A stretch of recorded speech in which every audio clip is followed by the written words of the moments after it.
The remains belonged to Junko Furuta, a 17-year-old high school. She lived with her parents and two siblings. Junko was known for her reserved, polite nature. In school, she was a top student, excelling in all subjects. Shy and introverted, she focused on her studies and had never been in a relationship. She avoided parties and had no bad habits. To save for her graduation trip, Junko worked part-time at a plastic molding factory. However, her limited earnings led her to seek a new job at an electronics store, where she planned to work full-time after graduation. Her routine was steady. She always returned home each night, but on November 25, 1988, she didn't come back. Her worried parents contacted the police and reported her missing. Hours later, they received a call from Junko, claiming she had run away and was staying with a friend. She quickly hung up, leaving her parents bewildered. That night, Hiroshi Miyano, a classmate obsessed with Junko, was out with his friend Shinji Minato. The two had plans to rob shops and find women to assault.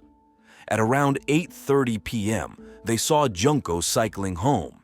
Seizing the moment, Miyano instructed Minato to knock her off the bike. Once she fell, Miyano approached, pretending to be concerned. He offered to walk her home, and Junko, unaware of his true intentions, agreed. As they walked, Miyano's demeanor changed. He threatened her, warning that he would hurt her if she didn't comply. Overwhelmed with fear, Junko followed his commands. He led her to an abandoned warehouse where he began to assault her. When she resisted, he revealed that he was part of the Yakuza, a powerful criminal organization known for its violent activities. Scared by his claims, Junko stopped resisting. Miyano, satisfied with his control over her, decided to take her to a nearby hotel to continue his assault. Inside the room, he contacted his friends, Joe Ogura, Yasushi Watanabe, and Shinji Minato, to brag about what he had done. Ogura suggested they hold Junko captive so they could all take advantage of her. The group had a history of criminal activity, including a recent case where they had kidnapped and assaulted another young woman, only to release her after threatening her into silence. Around 3 a.m., Miyano brought Junko to a park where Minato, Ogura, and Watanabe were waiting. The group threatened Junko, claiming they were all Yakuza members and knew where her family lived. They warned her that if she tried to escape or told anyone, they would kill her family. The group decided to bring Junko Furuta to Minato's house, where they would keep her captive. Upon arrival, they immediately began tormenting and assaulting her as a group. After satisfying their cruel desires, they hid her away, taking turns guarding her. 2 days later, on November 27th, they forced Junko to call her family and tell them she was safe, in an attempt to halt the police investigation into her disappearance. Upon receiving the call, her parents contacted the police again, informing them it had all been a misunderstanding. She was staying with a friend. The authorities, believing this to be true, stopped searching for her. When Minato's parents saw Junko at their home, the young men made her pretend she was one of their girlfriends, but her distressed appearance did not go unnoticed. Still, Minato's parents did nothing out of fear. They were aware of their son's violent nature and his connections to dangerous individuals, particularly the Yakuza. Even Minato's brother knew what was happening, but none of the family intervened to prevent the ongoing abuse. What followed became one of the most horrifying cases ever recorded. Minato's house soon became a gathering spot for gangs, with members frequently visiting to further torment Junko. They beat and abused her relentlessly. By the 7th day of her captivity, Junko had been raped and brutalized more than 100 times. She was deprived of food, stripped naked, and humiliated in unimaginable ways. At night, She was forced to sleep on the balcony in freezing temperatures or made to sit in a freezer for hours. Her captors would then drag her out, forcing her to drink her own urine, eat cockroaches, and perform degrading acts for their amusement. The torture extended to inserting foreign objects into her body, including a heated iron bar. As days passed, Junko's condition deteriorated. One night, she seized the opportunity to escape while her tormentors slept. Severely injured, she crawled down the stairs and reached the phone. She managed to dial for emergency help, but Hiroshi caught her before she could say anything. He immediately hung up the phone and beat her brutally. When the police returned the call, Hiroshi lied, saying it had been a mistake, and the officers dismissed it. Following this failed escape attempt, her punishment grew even more severe. Hiroshi gathered the group, and they brought her back to the room where she was held captive. There, they mocked her, lighting a candle and burning her skin with its flame. They poured lighter fluid on her legs and set her on fire as a form of retaliation for her escape attempt. The torture caused Junko to have violent seizures, but the boys laughed, thinking she was faking it. They continued to burn her feet until she could no longer bear the pain, at which point they extinguished the flames. Despite everything she endured, Junko miraculously survived the assault. But her suffering didn't end there. They continued to beat her, even cutting her breast and piercing it with sewing needles. At one point, one of the boys decided to insert fireworks into her body, ignoring her desperate pleas to stop.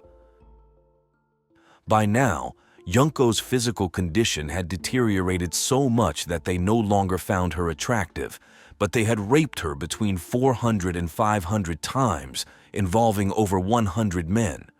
Her body was so broken that her organs began to fail, and her stomach had swollen from the repeated blows. Her tormentors crushed her internal organs, causing blood to pour from her mouth. Eventually, her nose became so filled with blood that she could only breathe through her mouth. Severely malnourished and dehydrated, she could no longer stand. The room where she was held became a filthy cell filled with excrement and urine. Her captors, disgusted by the smell, forced her to crawl to the bathroom. It would take her more than an hour to drag herself down the stairs because of her weakened state. At this point, she was unable to walk and struggled to even drink water or eat food, vomiting after each attempt. This only further enraged her abusers, who responded with more brutal beatings. Despite the unimaginable amount of pain she suffered, the abuse continued. They used her body for their sick entertainment, inserting various objects into her, including a hot light bulb that shattered inside her.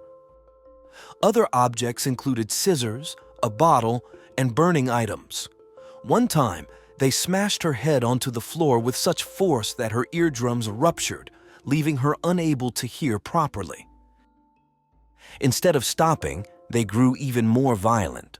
They dunked her head into a bucket of water until she nearly drowned, only for her body to involuntarily revive itself in a desperate struggle for air. By the time 30 days had passed since her abduction, Junko Furuta's physical state had deteriorated beyond recognition. The repeated assaults had disfigured her face, which was so swollen that her features were barely distinguishable. Her hands were mangled, her nails shattered, and her body emitted a strong odor of decay. Junko was so emaciated that her bones were visible through her skin, and her entire body was covered in bruises. Her eyelids had been severely burned by the hot wax that her captors had dripped onto her face, leaving her unable to see. Seeing her worsening condition, the group of boys lost interest in her. They began to plan the kidnapping of another girl using the same method they had used to capture Junko. This other girl was also gang raped, but was eventually released after the abuse. During Junko's 44-day ordeal, she repeatedly begged her captors to kill her and end her suffering. However, They refused, instead choosing to continue satisfying their twisted desires. Junko, once a human being, had become nothing more than an object of entertainment to them. On January 4th, 1989, Junko could no longer stand on her own and lay immobile on the floor. The boys, wanting to amuse themselves further, challenged her to a game of mahjong solitaire, a tile-based game where pairs of matching tiles must be cleared from the board. Surprisingly, despite her poor physical and mental state, Junko managed to beat them at the game. Enraged by their loss, they punished her by forcing her to stand up, only to strike her feet with a heavy stick until her body collapsed to the ground in a seizure. As Junko bled profusely from her wounds, her captors, repulsed by the pus that oozed from her infected burns, covered their hands with plastic bags and continued to beat her. They dropped an iron dumbbell onto her stomach and then set her on fire. The final assault lasted nearly 2 hours, and Junko's body could no longer endure. She died that day, though her killers didn't immediately realize it. They left her, assuming she was still alive. Hours later, Minato's brother entered the room and noticed that Junko wasn't moving and appeared not to be breathing. Alarmed, he called his brother and informed him that she seemed lifeless. When the group returned, they realized Junko had died. Fearing the discovery of her body, they wrapped her in a blanket, stuffed her into a suitcase, and devised a plan to dispose of the evidence. They placed her in a 55-gallon drum, filled it with concrete, and later disposed of it in a vacant lot. 9 days after Junko's death on January 23, 1989, Hiroshi Miyano and Joe Ogura were arrested for the kidnapping and assault of another young woman. During the investigation, police found women's underwear in one of the suspects' homes. During his interrogation, Miyano was tricked into believing that Ogura had confessed to the murder of Junko Furuta. Thinking his accomplice had already revealed everything, Hiroshi told the police where they could find her body. Once the case was public, it was revealed that 2 officers had visited Minato's house while Junko was still alive. The police had received a report from a young man's parents, stating that there was a girl being held captive in the house. However, when the officers arrived, Minato confidently invited them to search the house, claiming there was nothing wrong. The officers, thinking this was proof enough of his innocence, declined the offer and left. Had they searched the house, Junko's ordeal would have ended after 16 days, and she might have recovered from her injuries. Due to their failure to act, the 2 officers were later dismissed for not following protocol. The young man who had reported the incident to his parents later admitted that Minato had forced him to sexually assault Junko. When he left the house, he told his brother, who informed their parents, leading to the initial police visit. Although no DNA from this young man was found on Junko's body, both he and his brother cooperated with the investigation. After Hiroshi Miyano and Joe Ogura's arrests, Yasushi Watanabe, Shinji Minato, and Minato's brother were also taken into custody for their involvement in the crime. However, because they were all minors at the time of the incident, the Japanese court initially withheld their names. Nonetheless, due to the brutality of the case, journalists argued that the perpetrators did not deserve any protection of their identities. While the 4 main perpetrators were held accountable, it was believed that up to 100 men had participated in Junko's abuse, as forensic examinations found DNA from over 100 individuals on her body. Junko's autopsy revealed that the cause of death was a combination of shock and trauma from the torture inflicted on her. The stress had been so extreme that her brain had physically shrunk. Junko's parents were devastated when they learned of the atrocities their daughter had suffered. Her mother collapsed from the trauma, and required psychiatric treatment to cope with the unbearable details of Junko's abuse. Before the trial, it became clear that Hiroshi Miyano had orchestrated the crime. He had been obsessed with Junko since high school, frequently attempting to court her, though she had never reciprocated his advances. Knowing Hiroshi's ties to the Yakuza, Junko had always distanced herself from him. She was dedicated to her studies and uninterested in relationships. Enraged by her rejection, Hiroshi, accustomed to getting his way through fear and intimidation, had planned his revenge. In July 1990, the court sentenced Hiroshi Miyano to 17 years in prison. Unhappy with the ruling, Miyano appealed the decision, only for the court to extend his sentence by 3 more years, bringing his total to 20 years. Additionally, his parents were ordered to pay 50 million yen in compensation to Junko's family. Shinji Minato, initially sentenced to 4 to 6 years, had his sentence increased to 8 years. Minato's parents and brother, though aware of the abuse, were not charged. Yasushi Watanabe also received an 8-year sentence, and Joe Ogura spent 8 years in a juvenile detention center before being released in August 1999. Despite his release, Ogura continued to boast about his involvement in the crime. Following his release, Ogura was arrested in 2004 for a separate assault incident in which he tortured a man for 4 hours. He was sentenced to 7 more years in prison. His mother, blaming Junko for everything that had gone wrong in Ogura's life, destroyed Junko's grave, claiming the girl had ruined her son's future. Hiroshi Miyano was denied parole in 2004, but was released several years later.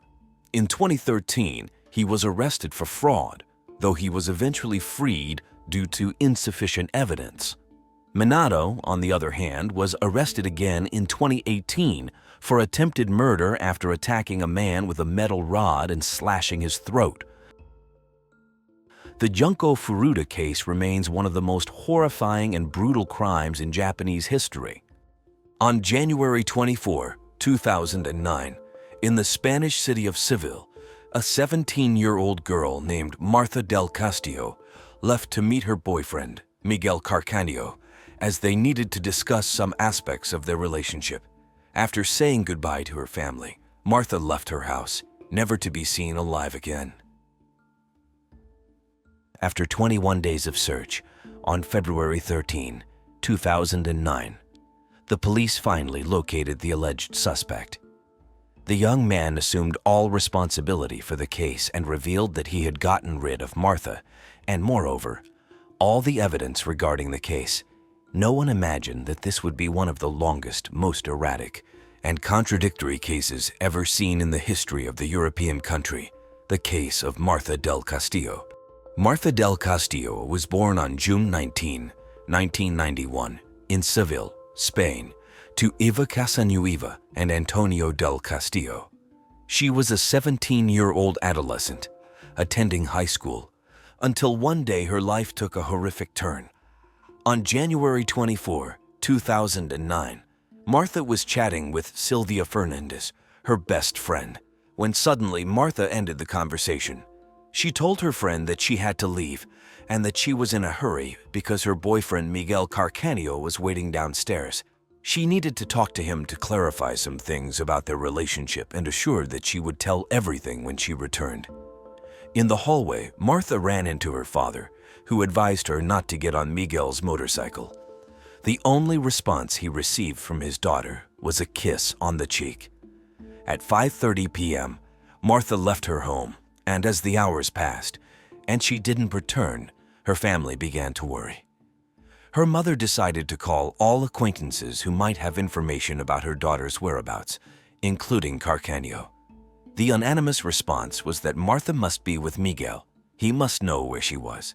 However, after the young man did not answer the calls, Martha's father decided to approach the boy's house, repeatedly rang the bell, but no one opened the door. Eventually, they could contact someone who had seen her that night, Samuel Benitez, a close friend of Miguel. At that moment, Martha's mother perceived the first strange situation.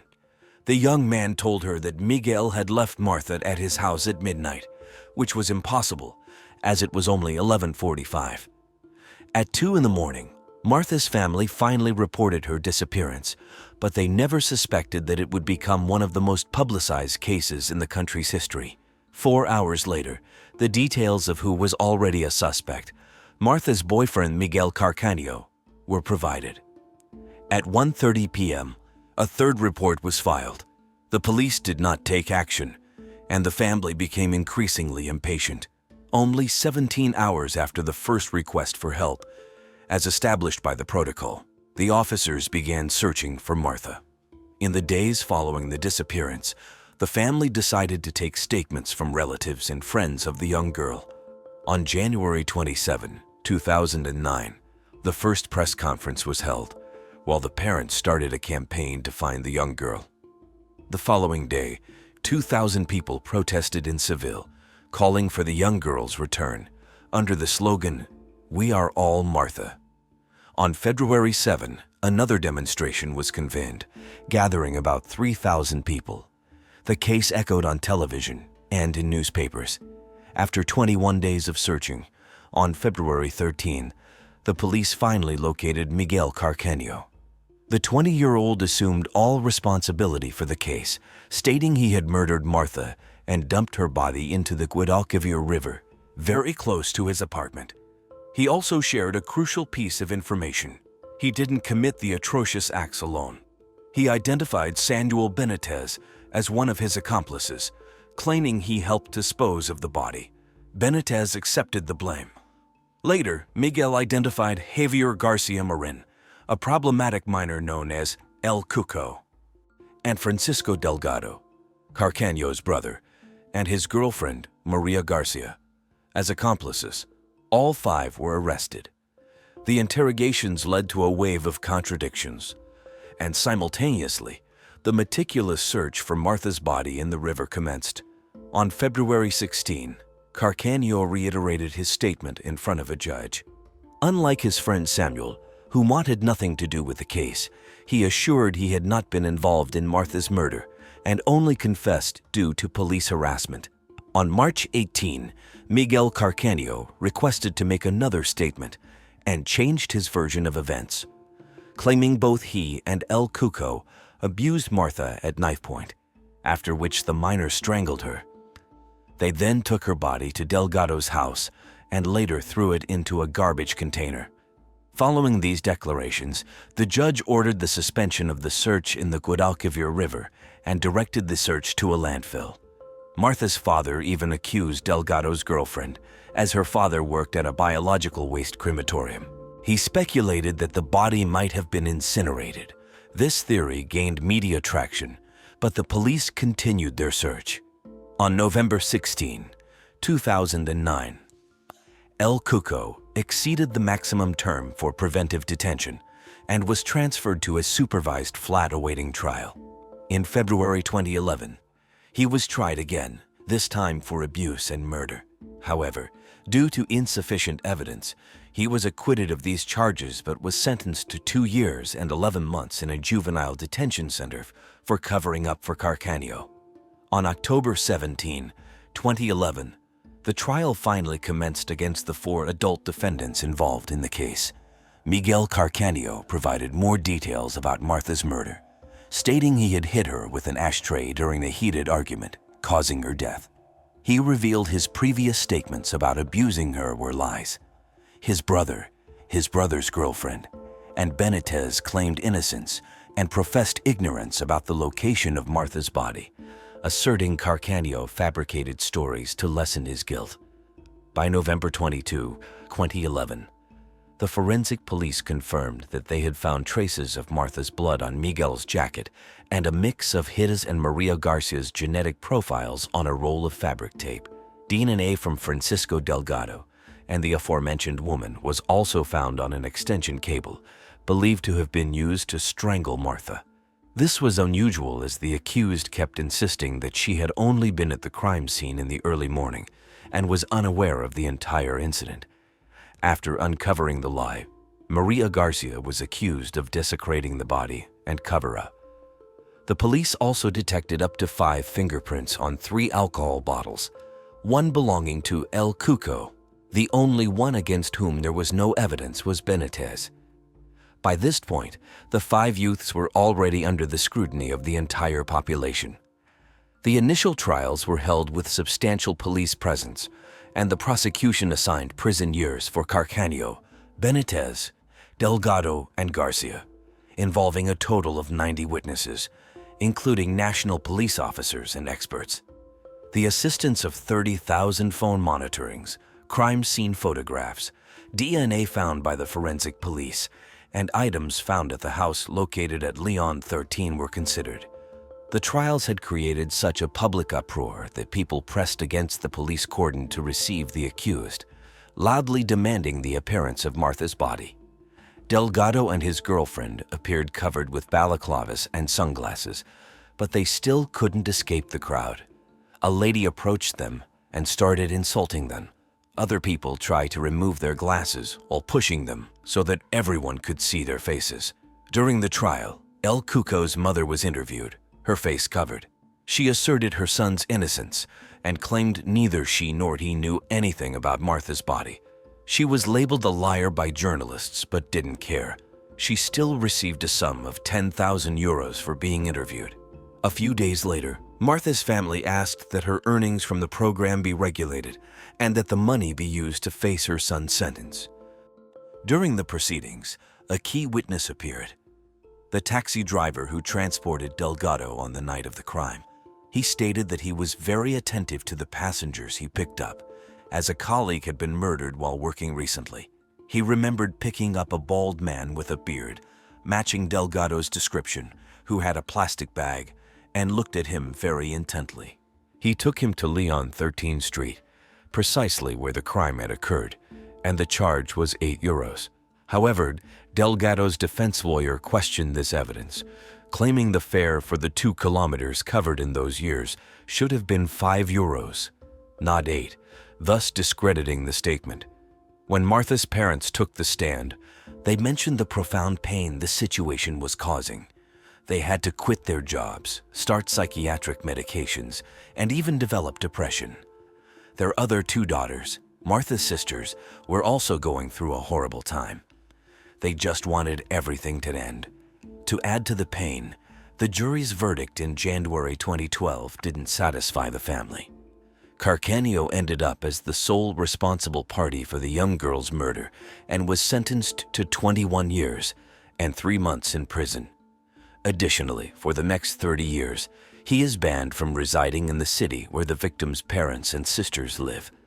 At the same time, Carcaño should pay part of the trial costs and compensate the victim's parents with 280,000 euros and each of her sisters with 30,000 euros for the moral damage caused by Martha's murder and disappearance.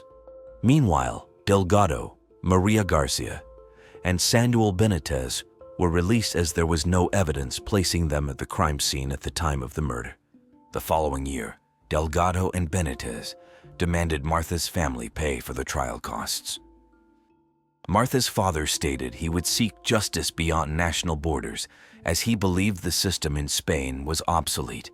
He even claimed he would go to Strasbourg, home to the European Parliament and the European Court of Human Rights. In December 2011, Martha's mother wrote a letter to Carcaño and sent it to prison, asking him to end the torture of uncertainty she felt due to the absence of her daughter's body. She wanted Martha to rest in peace in a place where she could bring her flowers and talk to her. However, the letter never received a response. On January 24, 2012, 3 years after Martha's disappearance, demonstrations occurred in various cities and towns in Spain, demanding justice for the young girl. In prison, Carcaño was threatened by other inmates and later attempted suicide.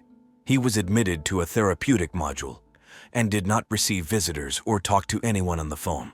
The young murderer was very busy during his imprisonment, creating up to 7 different versions of the crime, leading to several lawyers resigning from defending him. The latest version, in 2013, implicated someone close to him as the perpetrator of the crime. Carcanio spoke of an argument between him and his brother over the mortgage for the house at Leon 13. He sent a letter to the family expressing his wish to stop covering for Delgado. According to this version, a fight ensued over a fraudulent loan. The conversation escalated to the point that Delgado threatened his brother with a weapon. When Martha tried to intervene, she allegedly received a fatal blow with the butt of Delgado's gun. Delgado then made a call, and Miguel claims he doesn't know who it was directed to or what was discussed, but he remembers that he then ran out of the house, leaving Martha lifeless in the room. It was then that El Cuco arrived, and Miguel asked for his help to dispose of the body using a wheelchair. They transported the body to the Mahaloba farm in La Rinconada and buried it there. Martha's parents believed Carcanio's version and held him in high esteem despite everything that had happened. They requested the reopening of the investigation, focusing on Miguel's brother this time. However, neither the prosecution nor the judge gave weight to the statements. Martha's father decided to visit Carcanio in prison himself, asking him to collaborate. He even told him he had bought the house at Leon 13 and that it would be his after serving his sentence if he helped find his daughter's body. The search for Martha's body was one of the most expensive in the country's history, encompassing both land and sea to locate the young girl. The first search was conducted in the Guadalquivir River. However, several inconsistencies were found when agents tried to recreate the transfer from Leon 13's floor. It was impossible for 3 people, in this case, El Cuco, Carcanio, and Benitez, to transport together on a motorcycle, especially carrying Martha's body. In the reenactment, the body fell to the ground the moment the engine started. When Carcanio claimed that the body had been thrown in a trash bin, the search began in the landfill that receives all the waste from Seville. Due to the time elapse since the young girl's disappearance and the vast amount of waste received by the landfill, the search team estimated they would have to remove around 40,000 tons of garbage to obtain some result. They searched for a total of 32 days without success. The accused mentioned up to 4 different locations where the body was, prompting new searches each time. On one occasion, the then Interior Minister, Alfredo Perez, had to pause the search as the Ministry of Economy and Finance was running out of funds. In April 2013, after pointing to his brother as Martha's real murderer, Carcanio gave a new location for the body near the municipality of La Rinconada. Despite losing almost all credibility after so many false versions, a new search was decided upon. Carcanio accompanied the police officers to where he claimed to have buried Martha's body along with Delgado on that night in 2009. He did not give precise directions. He only sketched the area where he believed they had dumped the body. The soil of 6 farms was excavated, focusing on points where, according to a study done with a georadar, there had been earth movements in recent years. In total, an area of 10,000 square meters was scanned, but again, nothing was found. All the searches were in vain. At the request of the parents, the search for the body was halted until 2015.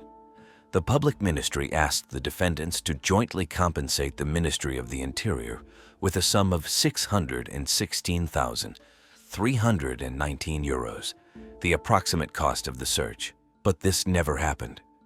Fortunately, other doubts in the case were resolved, thanks to a very special collaborator. In February 2009, Oscar presented himself to Rosalia, Cuco's mother, as a criminal, but in reality, he was an infiltrator seeking a confession, simple words that could shed some light on Martha's whereabouts.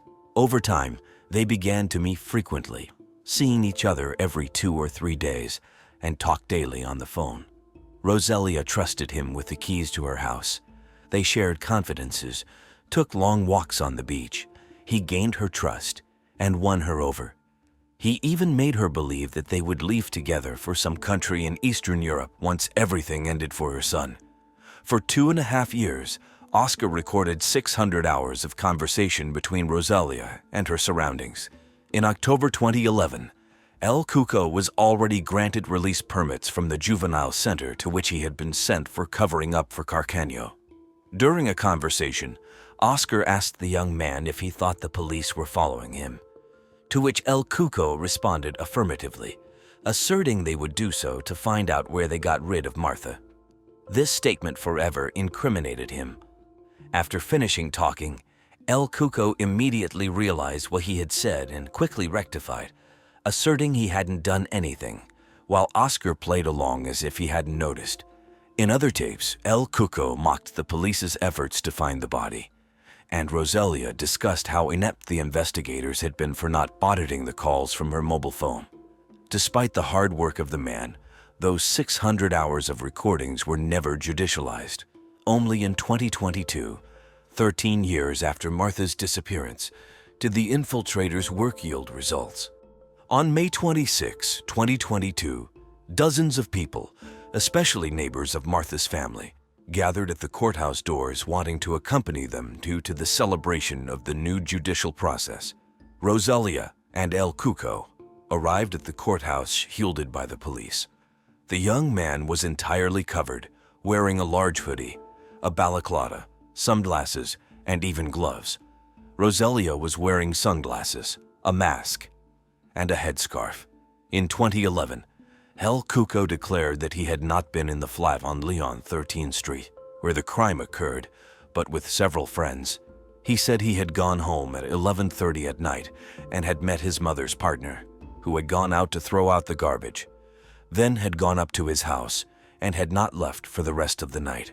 Rosalia, for her part, said she had gone out with her partner for drinks around 11:30 at night and had returned home around 1:30 in the morning on January 25, finding her son asleep there. El Cuco confessed that on the night of January 24, Carcaño called him after having murdered Martha and asked him for help to bury her body. Along with Benitez, they took his mother's car and went to Leon 13, where Delgado was also found. Meanwhile, Rosalia was at the bar and stayed there until 4:30 in the morning. When she got home, her son was still missing. Both El Cuco and his mother were charged with perjury, the act aggravated by having obstructed the judicial procedure ongoing since 2009. Both El Cuco and Rosalia accepted responsibility for their acts. The trial was held, and the judge suspended all scheduled witness statements, leaving Martha's parents distressed as they had called Carcaño to testify in hopes he would finally reveal their daughter's whereabouts. On June 9, 2022, both El Cuco and Rosalia were sentenced to 2.5 years in prison, and the judge also imposed a fine of €1,440 each and a civil liability payment of €30,000 to Martha's parents. However, they didn't care about the money. They still wanted just one thing: to find the body of their daughter. That same year, the investigative judge authorized the expert to access the mobile phones of Carcaño and Martha. However, he did not grant permission to do the same with the rest of the individuals involved in the case, as there currently is no evidence against them. Carcaño consented to his phone being examined, insisting they would find evidence pointing to his brother as the actual murderer. Yet the main goal was to determine the location of the long-sought body. Although looking for new leads in the criminal case was prohibited, the expert never submitted his findings, and thus, the case was closed indefinitely. In November 2022, 13 years after Martha's murder, the civil court decided to close the separate investigation for the search of the body, deeming the legally stipulated investigation period as expired without any new significant discoveries. Martha's parents came to terms with the fact that Carcaño would never reveal the location of their daughter's body and decided to sell the flat where the crime occurred. Martha's case will join countless other unresolved cases worldwide, with documents gathering dust on a desk. Stephanie Bennett was born on August 30, 1979, in the small American town of Rocky Mount, Virginia. After her parents divorced during her childhood, Stephanie lived with her mother. Despite the divorce, Her father lived nearby, and Stephanie would see him nearly every day. Later on, her father remarried, giving Stephanie a stepsister named Diana. Upon finishing high school, Stephanie attended Roanoke College, which was 350 kilometers from her home. In her senior year, she met a young man named Walter, and they started dating. After college, the couple split but continued their relationship even as they moved to different cities. Stephanie moved to Raleigh, North Carolina, alongside her stepsister Diana and a mutual friend named Emily. The three shared an apartment in the Bridgeport residential complex located in a quiet, peaceful area on the outskirts of the city. Stephanie secured a job at IBM, while her boyfriend moved to Greenville, South Carolina, to pursue an engineering degree. After living in Raleigh for about a year, and with Stephanie recently having turned 23, she, her stepsister, and her friend were planning to relocate to different cities. Stephanie intended to move to Greenville to be with Walter, and the couple had already begun looking for a place to live together. In May, Stephanie visited Greenville, where she and Walter viewed several apartments and chose one suitable for them. Upon her return to Raleigh, she found that Emily had moved to another city, and Diana had left for a few days to attend a funeral. On the night of May 20, Stephanie came home from work and spoke on the phone with Walter, who was to fax her the lease agreement for the new apartment for her signature. They agreed that Walter would send it the following day when Stephanie could use the fax machine at her workplace. The next day, Walter was unable to reach Stephanie by phone, either at work or at home. After several unsuccessful attempts and Stephanie failing to show up for work, her friends and family became concerned and contacted the police. When the police arrived at her apartment, they found Stephanie deceased on the floor of her bedroom. Upon finding identification documents and confirming through a photograph, they identified Stephanie as the victim. Investigators noted a dirty clothes hamper under the window of Emily's bedroom, which had been moved. They surmised that the killer could have entered the apartment through the window. Additionally, they found the home phone in Emily's bedroom closet with its cord cut, suggesting the perpetrator had hidden there and disabled the phone to prevent the victim from using it. After speaking with Diana, the police learned that several items were missing from the apartment. The perpetrator had taken $8 from Stephanie's wallet, 2 recorders, and the clothes hamper from Stephanie's room, presumably to carry the stolen items. Forensic experts found DNA evidence on the victim and took a sample, but it did not match any records in the FBI database. The cause of death was determined to be asphyxiation. Notably, the murder weapon was not found at the scene, leading to the belief that the killer had taken it. Investigators interviewed other residents of the apartment complex, hoping someone might have seen the killer.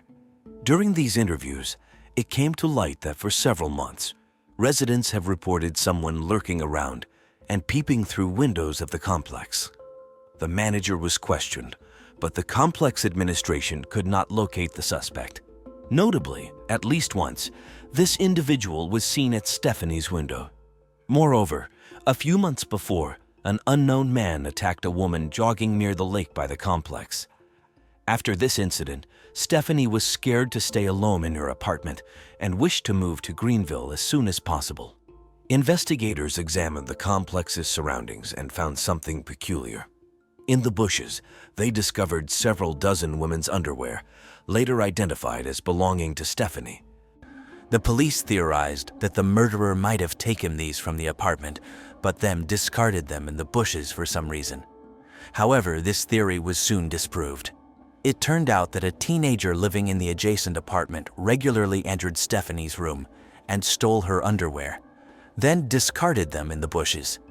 The young man admitted this when questioned by investigators, but denied any involvement in the murder.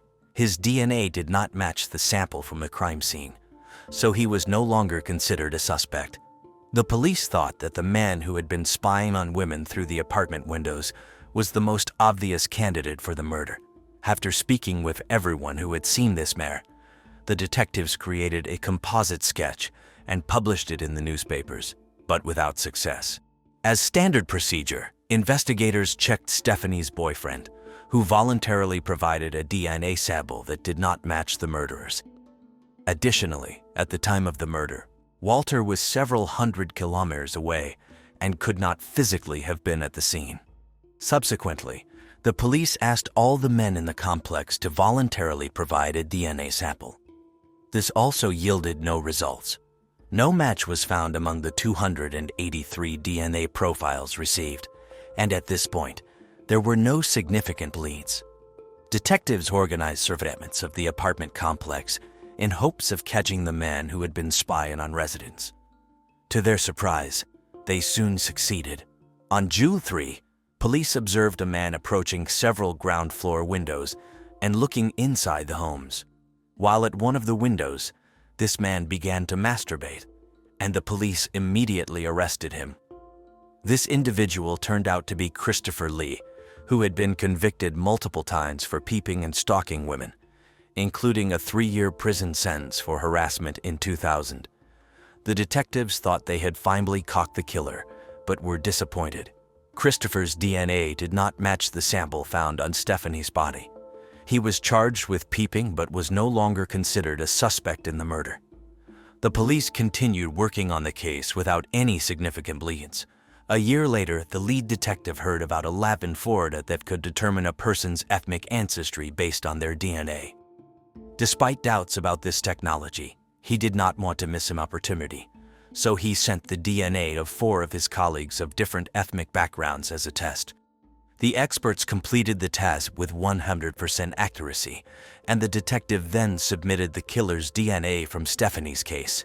At the lab, they determined that the DNA owner was Caucasian, but this information did not significantly aid the police. In August 2003, the victim's father offered a $100,000 reward for any information leading to the capture of the killer. Stephanie's mother wrote a letter published in local newspapers, imploring people to share any information with the police that could help identify the suspect. This generated some new leads, but they led nowhere. In April 2004, based on numerous witness accounts, the detectives decided to re-interview all residents of the complex.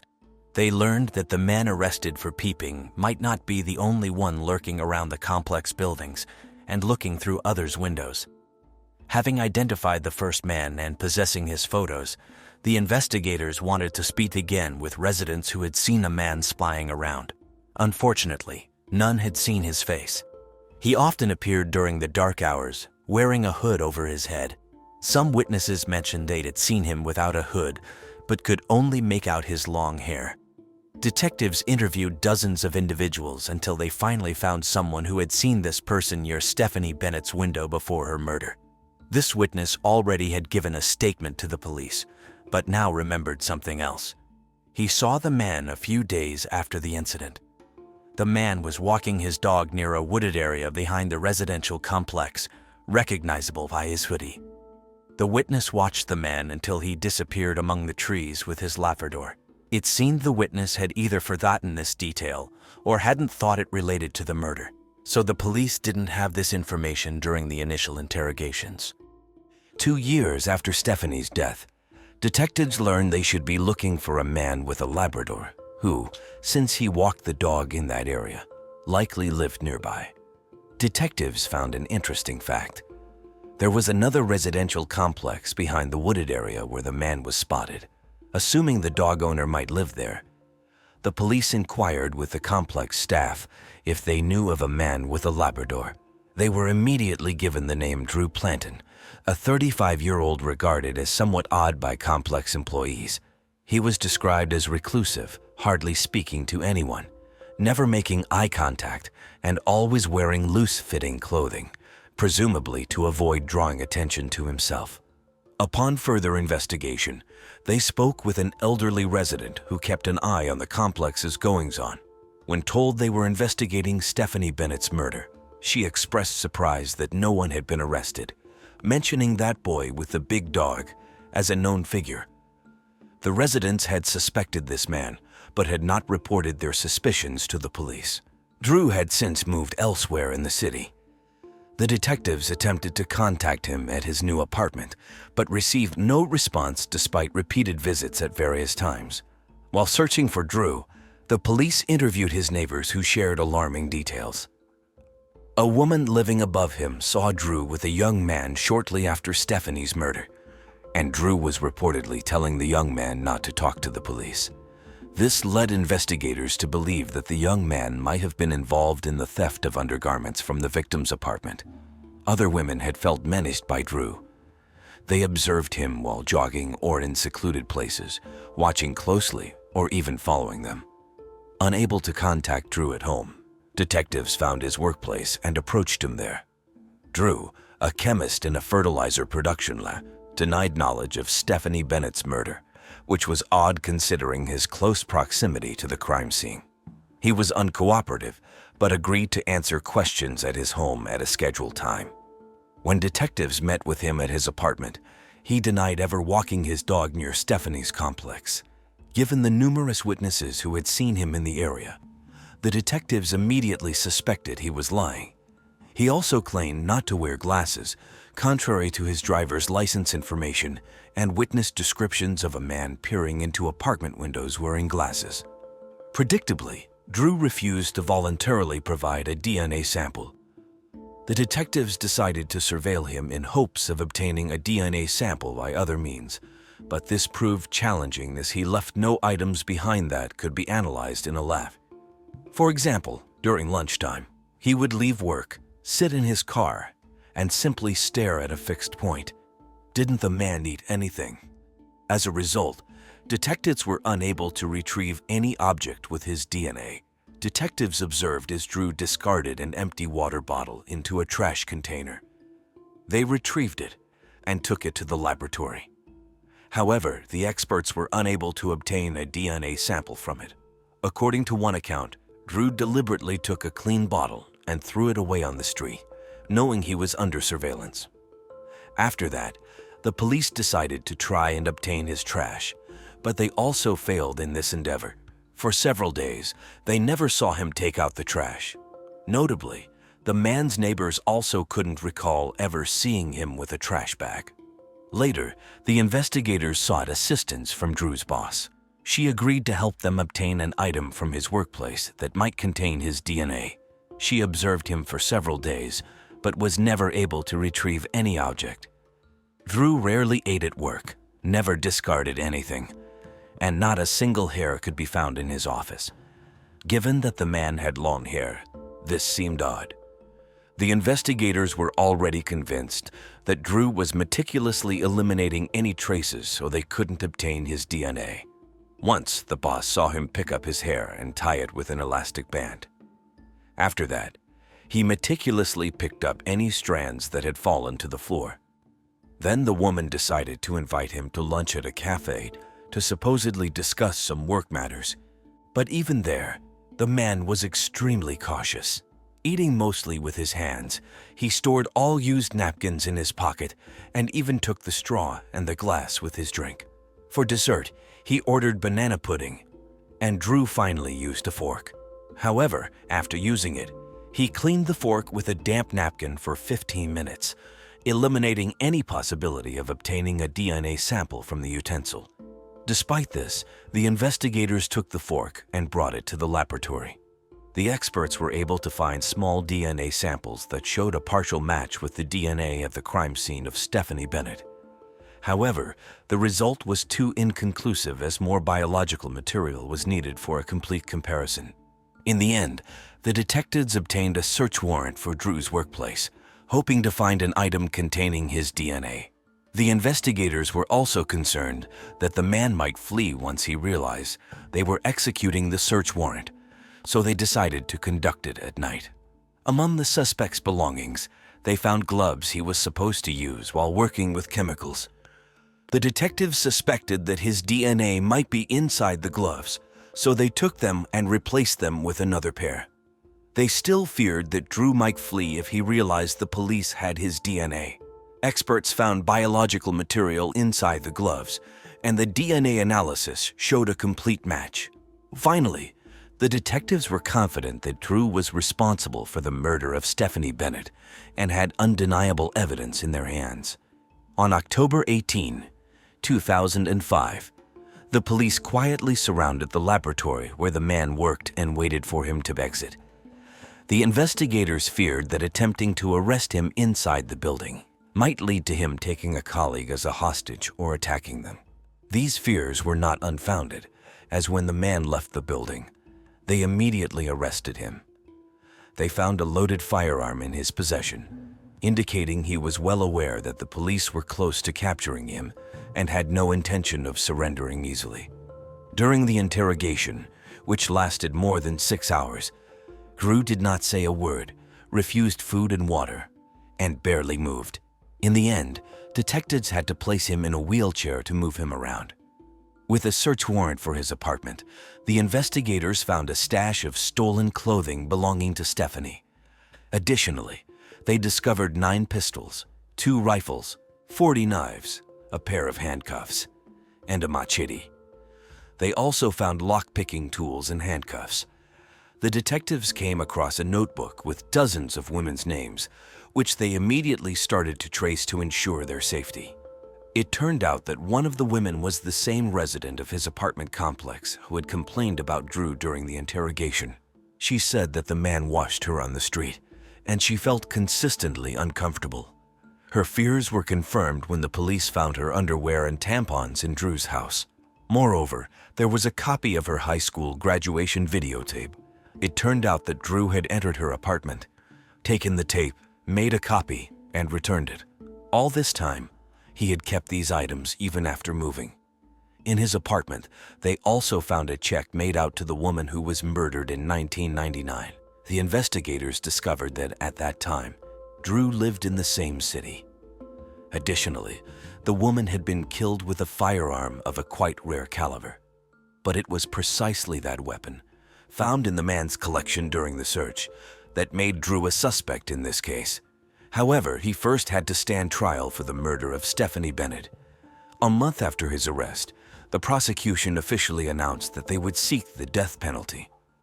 The trial was set to begin the following year, and Drew spent that time in solitary confinement, but the trial never took place. On January 1, 2006, Drew was found dead in his cell, despite all the precautions that were in place. The investigators had no doubt that Drew had killed Stephanie Bennett, but after searching his house, the inevitable question arose: how many other victims might this person have had? At the very least, it was probable that he had been behind the murder of a woman in 1999. The detectives were almost certain that Drew might have been involved in other crimes as well.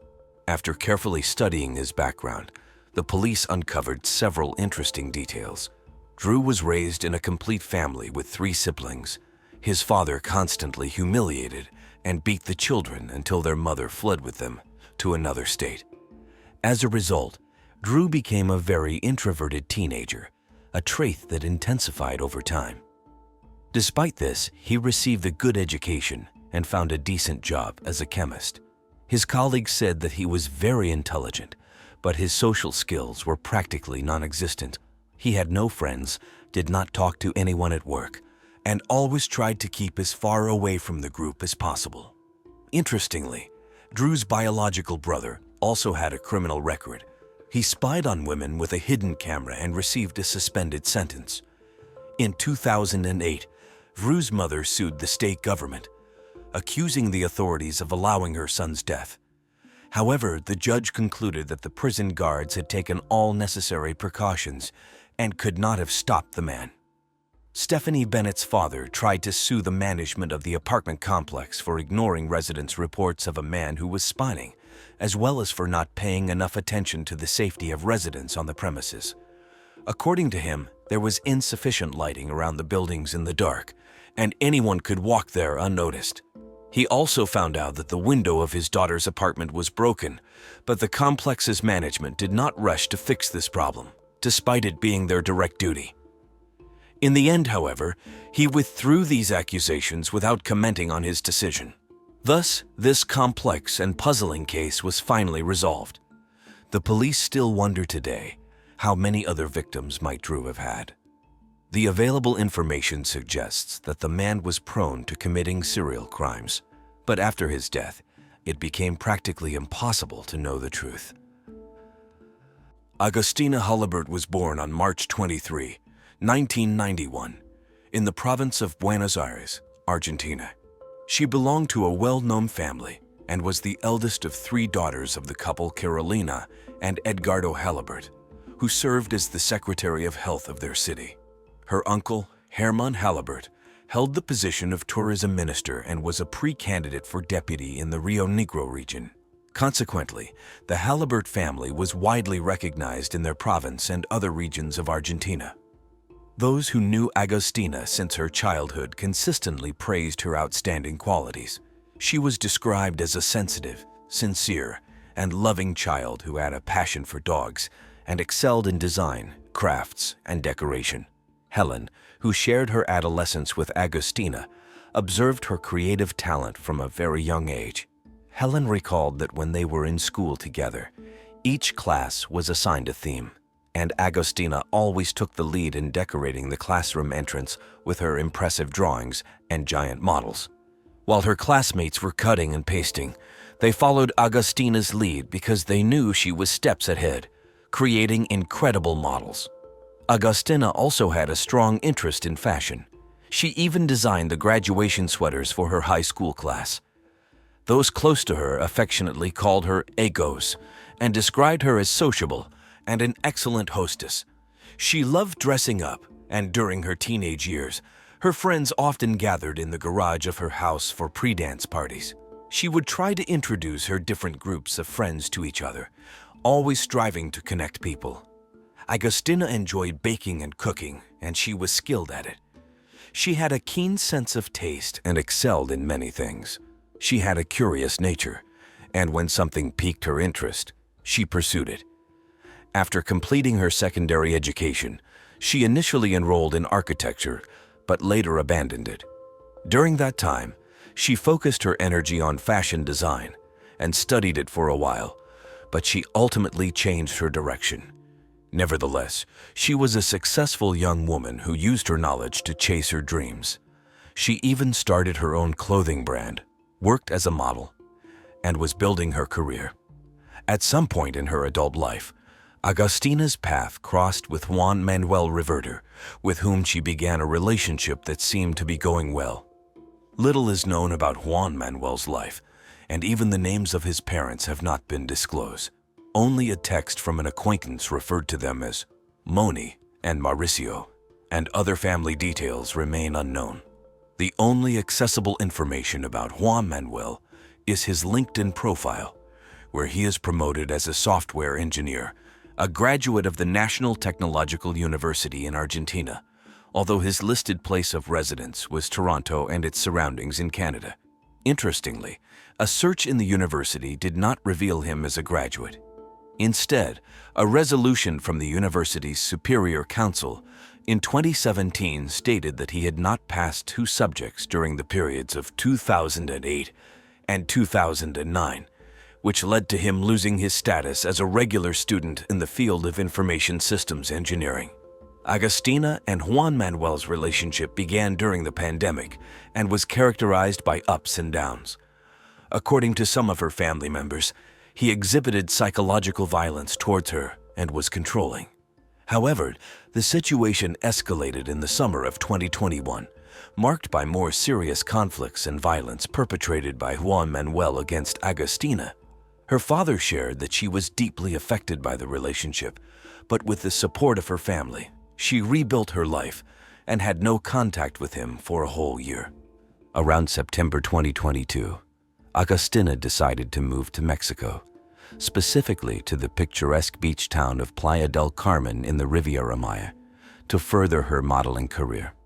She rented an apartment, leaving behind her comfort zone in her native Argentina and putting a considerable distance between herself and Juan Manuel. In Mexico, Agustina lived by doing advertising appearances as a hostess and engaging in modeling activities. She aspired to travel the world while pursuing her modeling career. She loved Playa del Carmen and was genuinely happy there. She found work quickly and was thriving. She had many friendships and the support of a childhood friend who was also living in the area, so Agustina was not alone. Furthermore, she brought her dog with her for emotional support. Agustina's passion for travel was evident in her social media posts. Brazil, New Zealand, China, and European capitals like Madrid, Paris, London, and Brussels were some of the destinations that Agustina had the pleasure of visiting and sharing with her 16,000 followers on Instagram. One of her future plans was to move to Europe. Candela, Agustina's 21-year-old sister, had come to spend the summer in Playa del Carmen. She wanted to enjoy the beautiful Mexican beach area and be close to her older sister. The two decided to share the apartment where Agustina lived because it had 2 rooms, and they would be comfortable. At the end of December, Agustina's ex-boyfriend, Juan Manuel, reappeared. He came to visit her for the holidays. They reconciled, and he stayed to live with both girls. Candela would never have chosen to share an apartment with her sister's boyfriend, but things happened so quickly that before she realized it, the man was settled in Agustina's room. In her recent conversations with her family, Agustina admitted that they had decided to rekindle their relationship and announced that they planned to move to Spain. However, the peace in their relationship was always short-lived. On Thursday, February 16, there was a major argument because Agustina had discovered infidelity. The atmosphere in the apartment was extremely tense. On the afternoon of Friday, February 17, 2023, Candela left her sister alone with Juan Manuel. When she returned the next day at 7 in the morning, she tried to enter her sister's apartment, but the door was locked.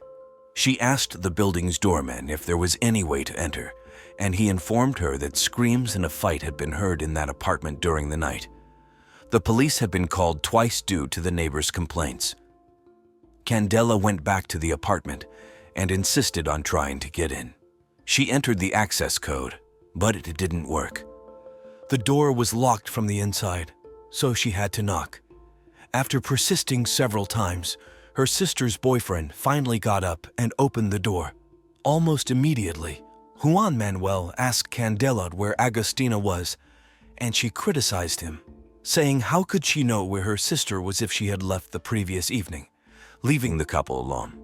She insisted that he should know where Agustina was, but he replied that she was sleeping. While they argued, Agustina's small dog began barking, and Candela followed the sound to the bathroom of the apartment.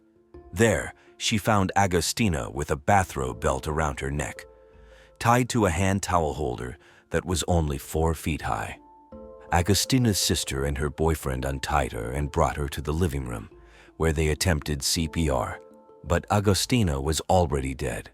Candela then called the police, and the forensic experts examined the scene and took the body to the morgue, where an autopsy was performed, and she was immediately cremated.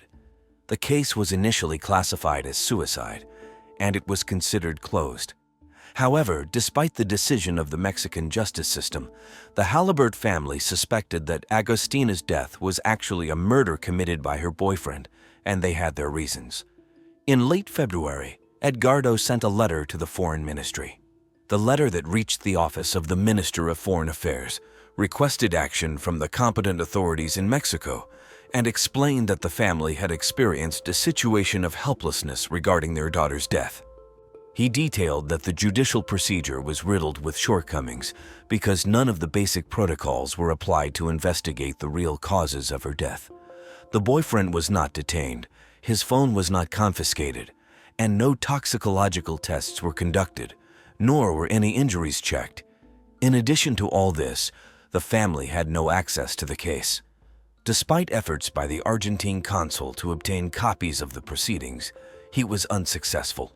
Meanwhile, Edgardo recalled that the Foreign Ministry had an obligation to investigate and punish violence against women and to guarantee the family's right to clarification regarding the circumstances surrounding Agustina's death. Regarding this ongoing case, the Foreign Ministry's action is of utmost importance because, given the conditions of the investigation in Mexico, Juan Manuel is free to act. Since Agustina's death was classified as suicide, her partner's legal situation is not compromised at the moment, which is why he is not considered a fugitive, but a person of interest for the family. However, it is essential to bear in mind that both Agustina and Juan Manuel are Argentine citizens, and the foreign ministry must ensure the rights of both individuals, even if it is proven that the man committed the crime of which the family of the deceased influencer accuses him. On her part, Carolina, Agustina's mother, embarked on a crusade in the media to seek justice and put pressure on Mexican investigators. She denounced the violent relationship between the victim and her partner. Carolina asserted that her daughter was killed by her boyfriend, and she mentioned in a televised interview that her daughter had been tortured, burned, abused, and beaten, including blows to the head, all prior to her death. She was convinced that he had staged the supposed hanging from a towel rack. Agustina was a tall girl, and she was dressed and ready to go out when Candela found her. According to Carolina, nobody who is contemplating suicide takes the time to get dressed up. She recalled that Juan Manuel had a history of violence. During a press conference shared on social media, it was revealed that the couple had been dealing with ongoing issues that had been kept a secret. She mentioned that the man had never inspired trust, and 2 years earlier, they had rescued Agustina from the apartment she shared with Juan Manuel after a physical assault on her part. She stated that if they hadn't gone to rescue her that day, her daughter would have lost her life at that moment. After that violent incident, Agustina chose not to report it, and her parents decided to respect her decision, although they believed it was best not to let such incidents go unreported to the authorities. The consequences of not taking action at that time were felt 2 years later in Mexico. According to her mother's account, on Friday, February 17, Agustina sent a message at 2:30 p.m. saying that she felt ugly and believed that she did not deserve a man who would hurt her.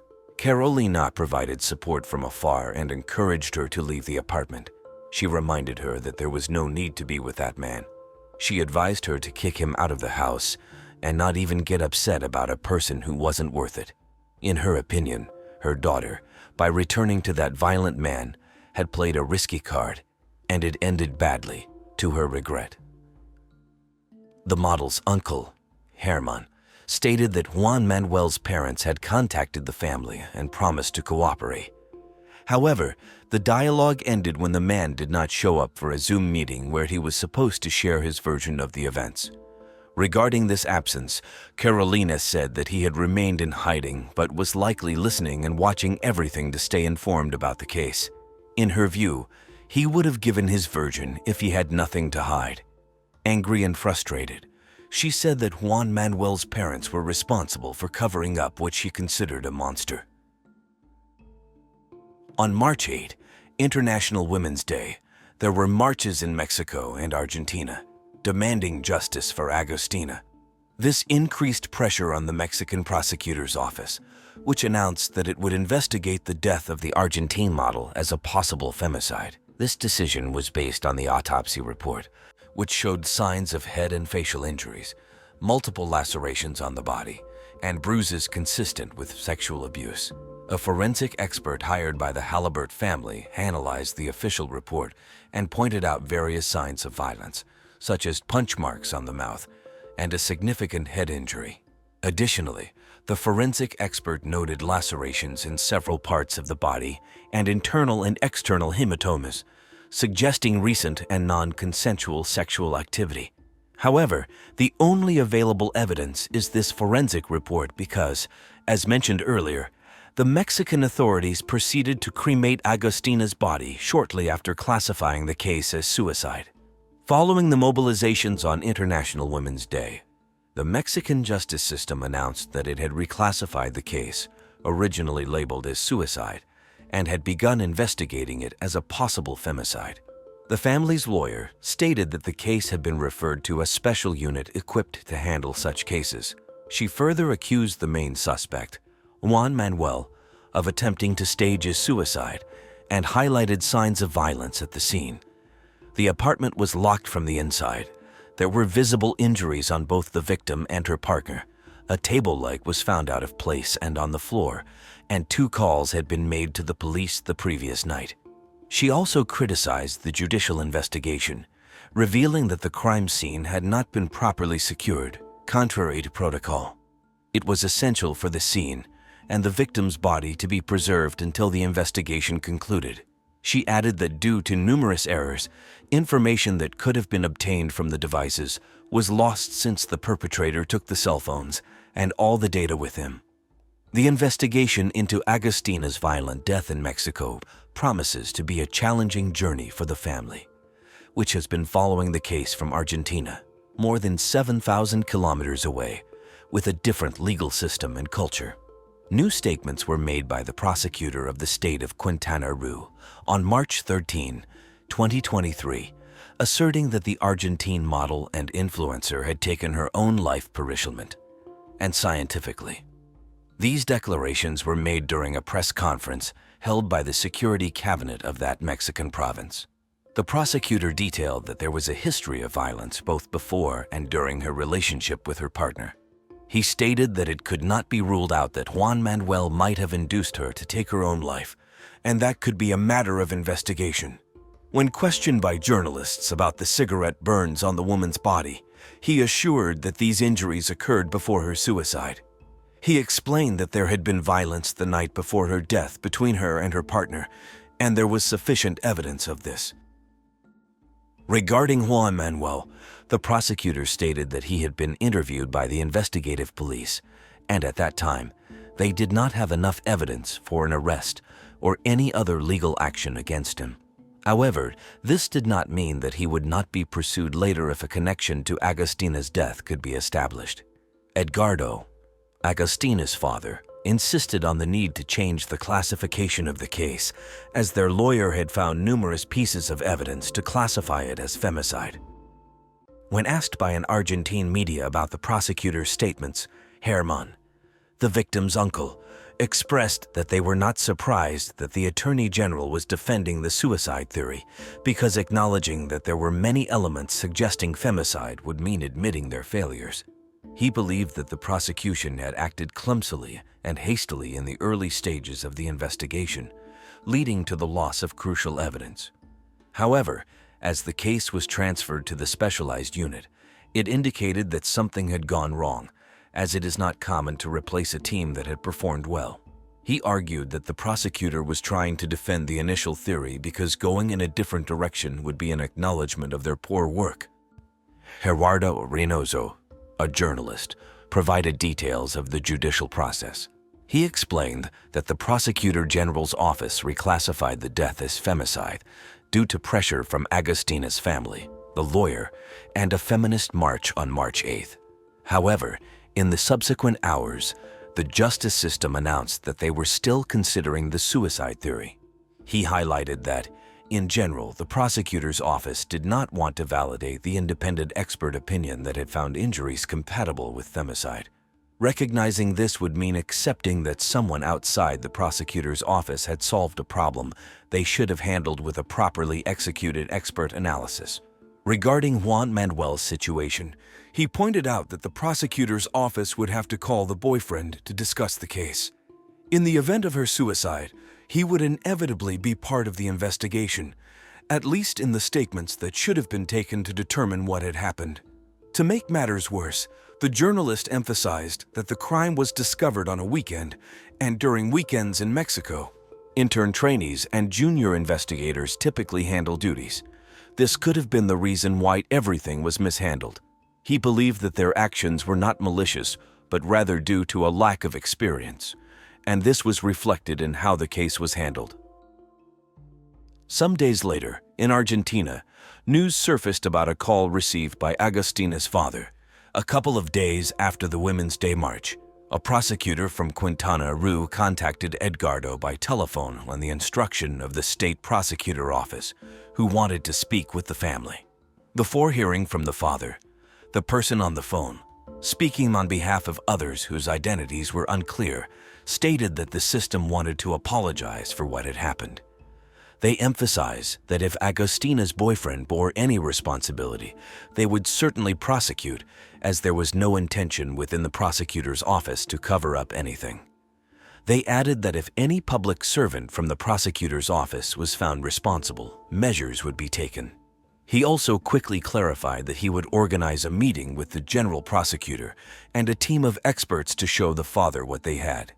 He stated that the general prosecutor had instructed that other state agencies in Mexico should also review the autopsy. Then the prosecutor, who had been speaking gently, abruptly shifted his tone and raised a complaint. He mentioned that it had been claimed that they did not follow the femicide protocol, and he argued that every death of a woman was worked on according to the femicide protocol. Edgardo also dropped the formality and transitioned from being a grieving father to one demanding justice for Agustina. After asking the prosecutor for his name, he directly addressed him as Carlos and firmly presented his point of view on the matter. He told him that if supposed experts found a young girl deceased in the situation she was in, hanging with a man inside the residence, and they didn't detain that man, didn't take his statement, and didn't seize his phone, then the investigation left much to be desired. He added that after reviewing the autopsy and witnessing what his daughter had endured, the conclusion for him was that everything had failed, a 100% failure, because his daughter had died. The latest information came at the end of March, just days before the 1-month anniversary of Agustina's death. The hypotheses of suicide and femicide are still being pursued on separate tracks. Halbert's lawyer said that the case had been transferred to the Women's Crimes Division, meaning Agustina's case is now on the femicide and gender violence table. She continued to work with the prosecutor handling the case and focused solely on demonstrating the femicide angle, providing more evidence, and investigating the boyfriend's involvement. She apologized for not being able to provide more details, but explained that all leads related to the murder were under seal. Regarding the question of when Juan Manuel could be arrested, the lawyer stated that it would depend on the conclusion of the investigation and that it was up to the prosecutor to determine if sufficient evidence had been provided or if more was needed.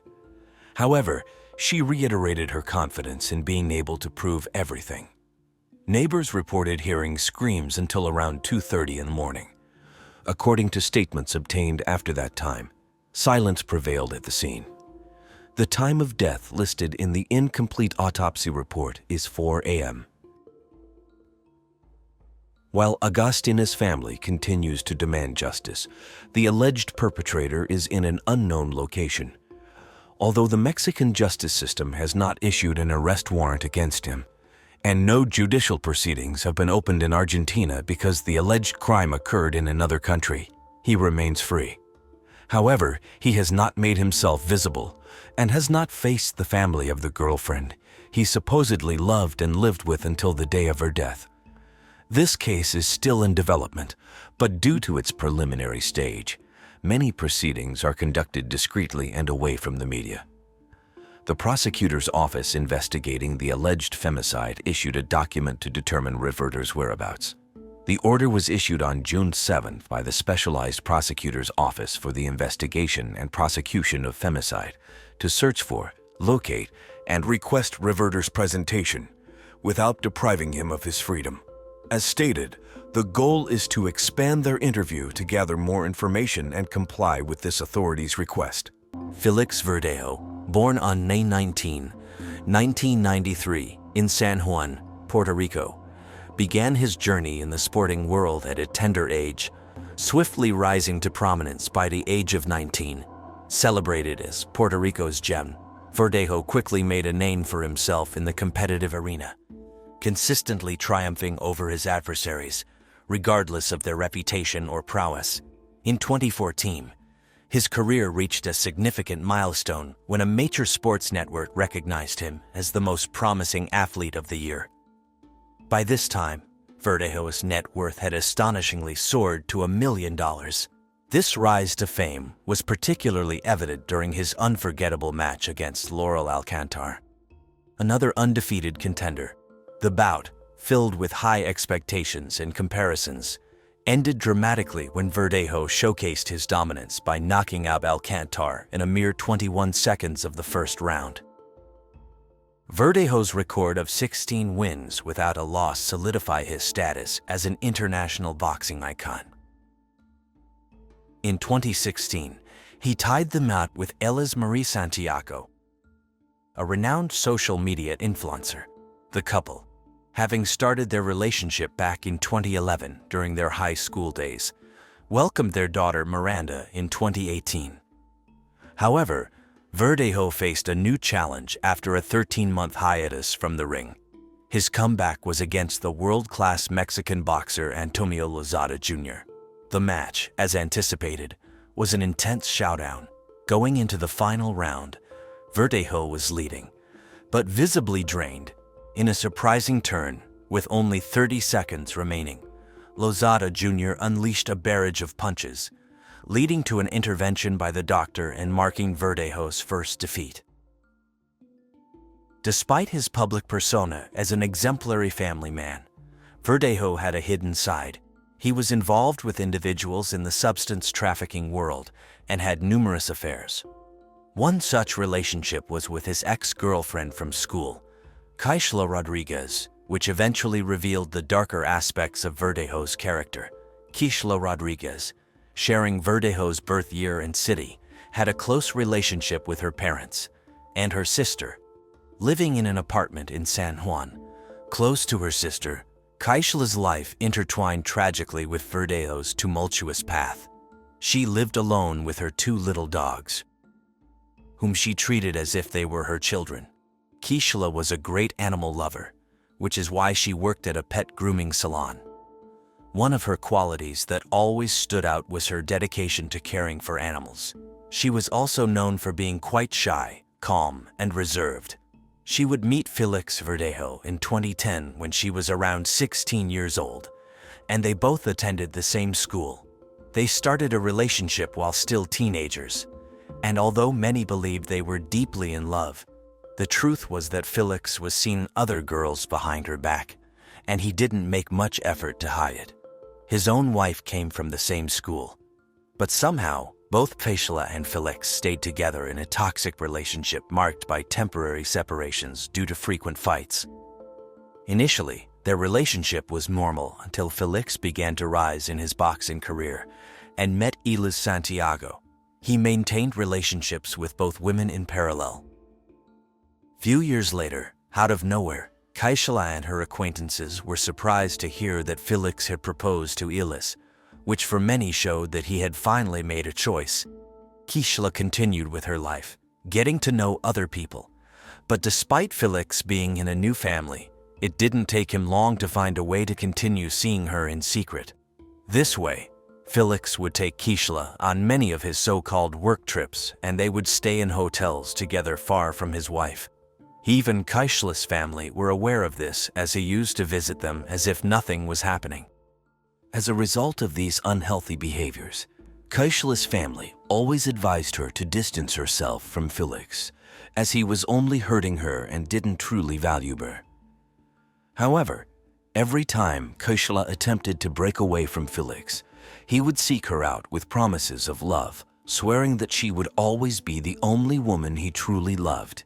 And surely Kisha believed every word, because despite the years and all the harm he had done, she truly loved him to the point of getting a diamond tattooed on her back as a symbol that he was her true love. On the other hand, Felix's adventures were no secret to his wife, as she had her suspicions, and as 2021 unfolded, the once promising marriage of the boxing sensation was unraveling. Felix Verdejo, no longer the youthful star in the ring, faced a personal crisis. His wife, Elis, having grappled with her own challenges in life, found it increasingly difficult to overlook Felix's indiscretions. The core issue lay in Felix's reckless behavior, particularly his habit of sending intimate messages to various women, including his former girlfriend, Kisha. Despite being married, Felix assured Kisha that a divorce was imminent, a promise that only further strained his marriage. Elis, feeling betrayed by Felix's lack of loyalty, eventually reached her breaking point and decided to expel him from their home. Felix pleaded for forgiveness, desperate not to disrupt their daughter's life with a broken home. However, his excuses only revealed his deeper flaws. He justified his actions by claiming a need for physical intimacy, which he sought elsewhere when Eliz was unavailable. His treatment of Kisha was equally problematic, viewing her as merely an option among many and exerting possessive control over her social interactions. In April 2021, despite Felix's pleas, Eliz made the difficult decision to ask him to leave, giving him only a short grace period to find alternative accommodation.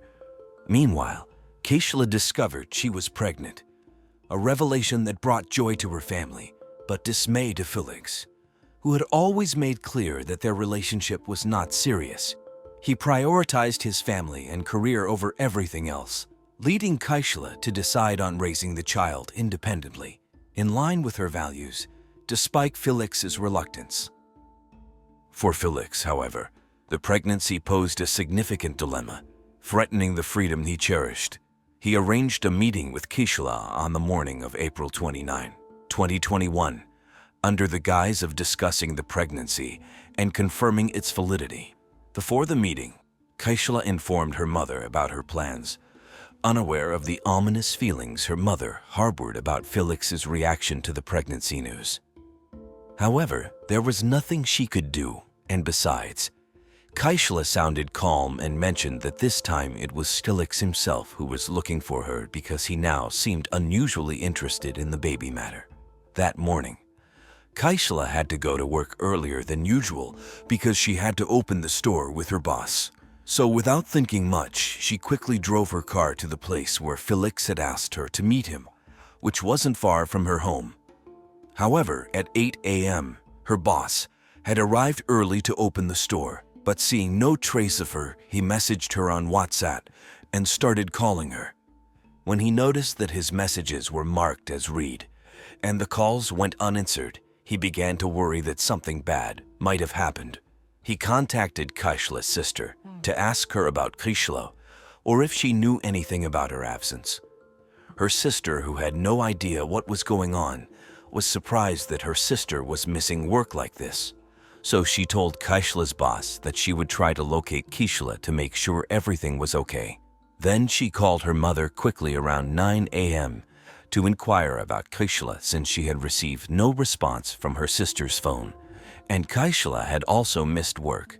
Kisha's mother immediately realized that something had happened to her daughter, and Felix was likely involved because her daughter was not the type to disappear without communicating with anyone. First, she tried to contact Kisha herself, but like the others, she received no signs of life. Without hesitation, she took the first flight from Orlando, where she was at the moment, to get to Puerto Rico as soon as possible. On arriving, she went to a nearby clinic that performed abortions to see if Kisha was there, as she knew that Felix had pressured her daughter several times not to have the baby.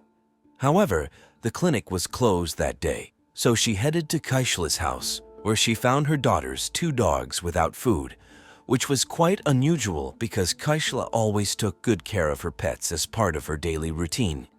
All of this indicated that something was wrong, so she started asking the neighbors about Kisha, and they told her that they hadn't even seen her walking her dogs that morning, as she usually did.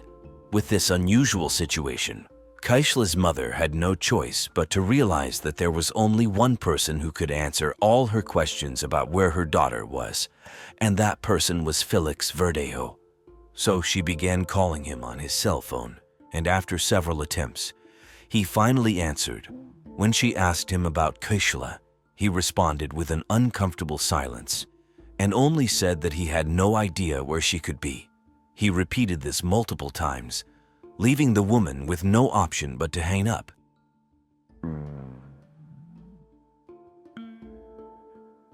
Despite Felix's denial and his lack of interest in searching for Kisha, her family didn't wait any longer and reported Kisha's disappearance to the authorities.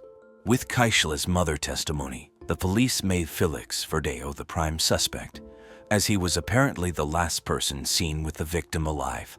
The investigation into Kisha Rodriguez's disappearance swiftly commenced, centering on her recent cell phone activity and call history. On the morning of April 30th, Kisha's family made a heartfelt appeal on a live TV broadcast, seeking public assistance in locating her. They disclosed her relationship with Felix Verdejo and her pregnancy, which was reportedly unwelcome news to the boxer. This revelation quickly dominated media headlines. Later that day, Kisha's car was discovered abandoned. It was found thanks to alert neighbors who notified the police, noting its unusual presence in the area. Examination of the vehicle revealed unlocked doors and untouched personal belongings, eliminating robbery as a motive. At 10:45 a.m., Felix Verdejo appeared at the police headquarters with his lawyer, adhering to legal advice to remain silent. Subsequently, Elis Santiago was also called in to give her statement, as the case began to take on the appearance of a crime of passion, and she was considered a potential suspect. The police intensified their search efforts, seeking security footage from Kisha's last known locations and her usual route. Their focus was also on the final known location of her cell phone, which, intriguingly, matched the location recorded on Felix Verdejo's phone, suggesting that both were in the same area at the time of her disappearance. Investigations revealed that both phones had been in proximity to a bridge, prompting a thorough examination of nearby surveillance cameras. Footage showed that on the morning of the disappearance, a dark SUV parked in an emergency lane near the bridge. Someone exited the vehicle briefly before re-entering and driving off. What raised suspicion was the SUV's return to the same spot at least twice more.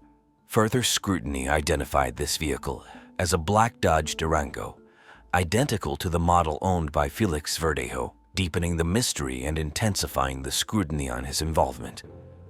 On Saturday, May 1st, at 2 p.m., an anonymous 911 call provided shocking information about Kisha's disappearance. The authorities wasted no time and went to the location given by the anonymous informant. There, they discovered a lifeless body floating in the San Jose Lagoon. When the police notified Kisha's family via phone call about the discovery of a body that matched certain characteristics of her, the family was summoned to identify the body, and that's when it was confirmed that it was indeed Kisha Rodriguez. The forensic examination revealed that Kisha had a fractured jaw and a significant blow to her nose. In addition, the blood analysis showed the presence of drugs capable of rendering someone unconscious to the point of fainting. Her hands and feet were bound with a metal cable to a concrete block, which seemed to have been intended to weigh down her body to the bottom of the lagoon. The victim appeared to be alive until the moment she was thrown into the water, leading to the conclusion that she died from drowning. The following day, the police went to Felix's residence, where they seized his SUV for investigation and analysis, as it was evidently the vehicle used to transport the victim's body. On the evening of May 2nd, Felix turned himself in at the police station with his lawyer and was arrested on charges of kidnapping, auto theft, murder, and the death of an unborn child since the victim was pregnant with a 1-month-old embryo. The boxer was taken to prison without the option of posting bail to prevent him from fleeing the country. Meanwhile, a few days before his arrest, something unexpected happened. A man named Luis Cadiz contacted lawyers, claiming to be an important witness in the case and in need of their services for his defense. He did not have enough financial resources to pay for legal representation, but what he was about to confess would also implicate himself in the crime. These lawyers wasted no time in contacting the police, stating that they had a client with relevant information in this high-profile case. The witness's only request in exchange for his confession was witness protection, as he knew that Felix had the power and cold-bloodedness to have him killed. It was through Luis Cadiz that authorities learned that Felix Verdejo had not acted alone and that he had an accomplice in carrying out this crime. At this point, the entire population of Puerto Rico was outraged and shocked by how someone like Felix Verdejo, who was a national star, could do something like this to a pregnant woman he supposedly loved. The judicial process. By this stage, authorities had compiled a comprehensive collection of evidence against Felix Verdejo, including his text messages, financial records, and footage from security cameras tracking his SUV around the time of the crime. Verdejo's explanation was that he had planned to meet Kisha, but was delayed due to a prolonged training session, resulting in a missed encounter as Kisha had work commitments. Hillis Santiago, who had separated from Verdejo by then, reported that on April 29th, Felix had left early for a run and was out of contact until he returned home the next day to collect clothes before heading to the police station. It wasn't until May 2nd that Elis herself visited the station, where she was treated as a suspect. Felix later reached out to her, expressing regret for leaving her alone with their daughter and admitting his intention to surrender to the police. He downplayed the situation, claiming it was related to a drug trafficking charge. Elis, in a distressed state, revealed that she had received multiple threatening messages, accusing her of complicity in Kisha's murder. She was distraught not with Kisha, but with Felix's actions. Previous messages showed Felix apologizing to Elis for impregnating Kisha and expressing his desire not to have another child. Adding to the complexities, one of Felix's former partners came forward as a witness. She claimed that in 2013, Felix had coerced her into terminating a pregnancy that occurred during their nearly 5-year relationship. Felix had given her $300 and instructed her to ensure the pregnancy did not continue, even resorting to threats on one occasion. The most startling testimony, however, came from Ricardo Cadiz, the brother of Felix's alleged accomplice. Ricardo knew Felix since the pandemic, having sold him kilos of cocaine. In April 2021, Felix approached Ricardo for pills that could induce an abortion. On the day of Kisha's disappearance, Luis had asked Ricardo to pick him up where he had left Kisha's abandoned car. Ricardo connected the dots when the news reported the discovery of the car at the same location. When confronted, Luis broke down and confessed to being involved in a murder with Felix, although he claimed ignorance of the victim's identity. Following this revelation, Luis asked Ricardo for help in turning himself in because he couldn't bear the weight of what they had done. Ricardo then called the police to report his brother. Finally, the prosecution brought forward Luis Cadiz, who knew exactly what had happened on that Thursday, April 29th. He began by stating that neither of them had a plan in mind to take Kisha's life. He only knew that Felix was truly desperate and willing to do whatever it took to end the victim's pregnancy. Felix promised to pay Luis a large sum of money if he helped. The day before the incident, the two men had gone to Kisha's residence, but she wasn't there as she had gone to get her nails done, and it was getting late. They drove to the bridge where they finally left her to check the location of the cameras and their surroundings, preparing for their plan the next day with less margin for error. Later that night, they began to plan how they would commit the crime, and the idea of rendering the woman unconscious with a certain substance and then throwing her off the bridge came to mind. Luis provided Felix with a block of cement and a syringe containing a powerful substance. On the fateful day of April 29th, early in the morning, Felix Verdejo sent a message to Luis Cadiz, which he later erased, stating, "We're coming for you, Titan." The duo then set off to meet Kisha at a prearranged location. Upon arrival, Felix instructed Kisha to get into the car, but she was taken aback to find Luis already inside, creating a tense atmosphere. Despite her apprehension, Felix reassured her there was nothing to worry about and asked her to give her car keys to Luis. Nervously, Kisha complied, stressing her need to not be late for work. Sensing the imminent danger, Kisha revealed her pregnancy, showing the document as evidence in hopes of evoking some compassion from them. This revelation, however, had no effect. In a sudden and violent turn, Luis grabbed her by the hair while Felix delivered a punch that knocked her unconscious. Luis then injected Kisha with 2 substances to ensure she remained unconscious, bound her hands and feet with a metal cable and a cement block, and then the men drove to the bridge. There, believing they were unobserved, they threw Kisha's body into Laguna San Jose while she was still alive. Felix, intent on ensuring the body would not be found, armed himself with a gun and instructed Luis to fire into the water. But both shots missed their mark. Luis then drove Kisha's car away to abandon it, and they both worked to clean Felix's SUV to eliminate any evidence. In his defense, Luis Quirez claimed that he was under the influence of alcohol and other substances during the crime. He expressed his subsequent remorse, considering turning himself in, and painted himself as a victim, citing depression and anxiety. This narrative sought to mitigate his role in the tragic and brutal events of that day. Puerto Rican former boxer Felix Verdejo was sentenced to life in prison on November 3, 2023 for crimes related to the kidnapping resulting in the death of Kisha Rodriguez, as well as the involuntary manslaughter of the fetus she was carrying. This sentence marks the end of a tragic and condemnable episode that shocked Puerto Rico and many people worldwide. Rosa del Carmen Verduzco was born in 1934 in Zamora, Mexico, into a wealthy and well-positioned family within the community. She and her 4 siblings received a good education due to their status. Money was not a concern for the Verduzcos, but something about this privileged reality troubled Rosa's mind. While she and her family could afford anything they wanted and enjoy a good life, thanks to her father's ability to run commercial businesses, other children faced harsher realities.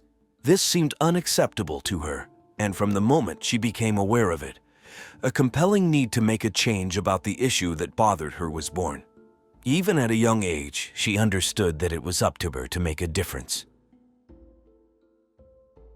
However, this task would not be easy, as she came from a strict family, and she knew it well. It was rumored among the inhabitants of Zamora that in her preteens, Rosa had fallen in love with a laborer, and her parents did everything possible to stop the progression of that relationship. At that time, Rosa had no choice but to accept her parents' order to distance herself from that man. Outraged by what she had to endure, she swore she would never marry, but she would have children. One day, while walking through the streets of her city, she met a boy slightly younger than her, who was 13 at the time, living in the open. Rosa felt she could not turn a blind eye and had to remedy the terrible situation the boy was going through, rescuing him from poverty. She took him to live in her house with her family, so he could finally rest under a roof and have a meal on the table. Her parents refused, considering her too young to face such a responsibility, but they eventually agreed to receive him due to her persistence. For time, this activity became a habit for Rosa, or rather, her passion. After a few months, the number of children living under her care had multiplied. Amidst this turmoil in the Verduzco household, her father passed away. Although this terrible event deeply affected Rosa, she saw it as an opportunity to fully pursue her dream. So then, she convinced her mother to buy her a house where she could shelter and help more children.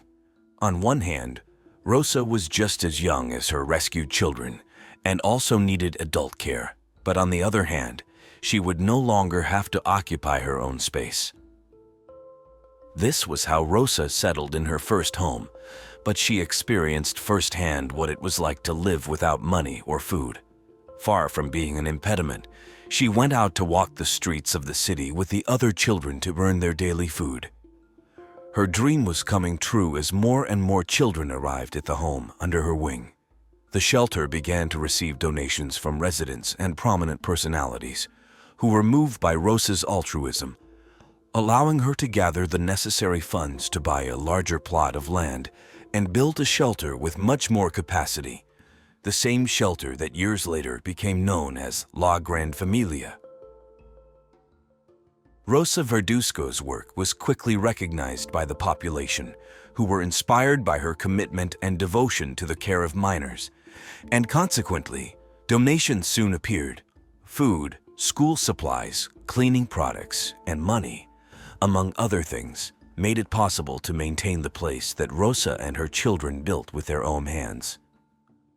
In 1947, La Gran Familia opened its doors, but it was in 1973 that the establishment became a civil association, not only receiving street children but also those whose parents could not maintain them due to various difficulties, or who were affected by substance abuse. Keeping them under a roof was one of the objectives, but the priority of the shelter was to provide them with the necessary education to allow them to be professional and independent individuals in the future. For this reason, they had an educational program including primary, secondary, high school, and even university extension careers, recognized and validated by the government. In addition to conventional training, the minors attended physical education classes, sewing workshops, and many more categories. However, one of the most outstanding and proudest for Rosa was musical learning. The children residing in the establishment had to learn to play an instrument or sing. Thanks to this, a large orchestra was formed that did not miss a celebration without presenting their musical number. La Gran Familia gained great popularity, reaching the ears of many politicians who decided to support and get involved in the project.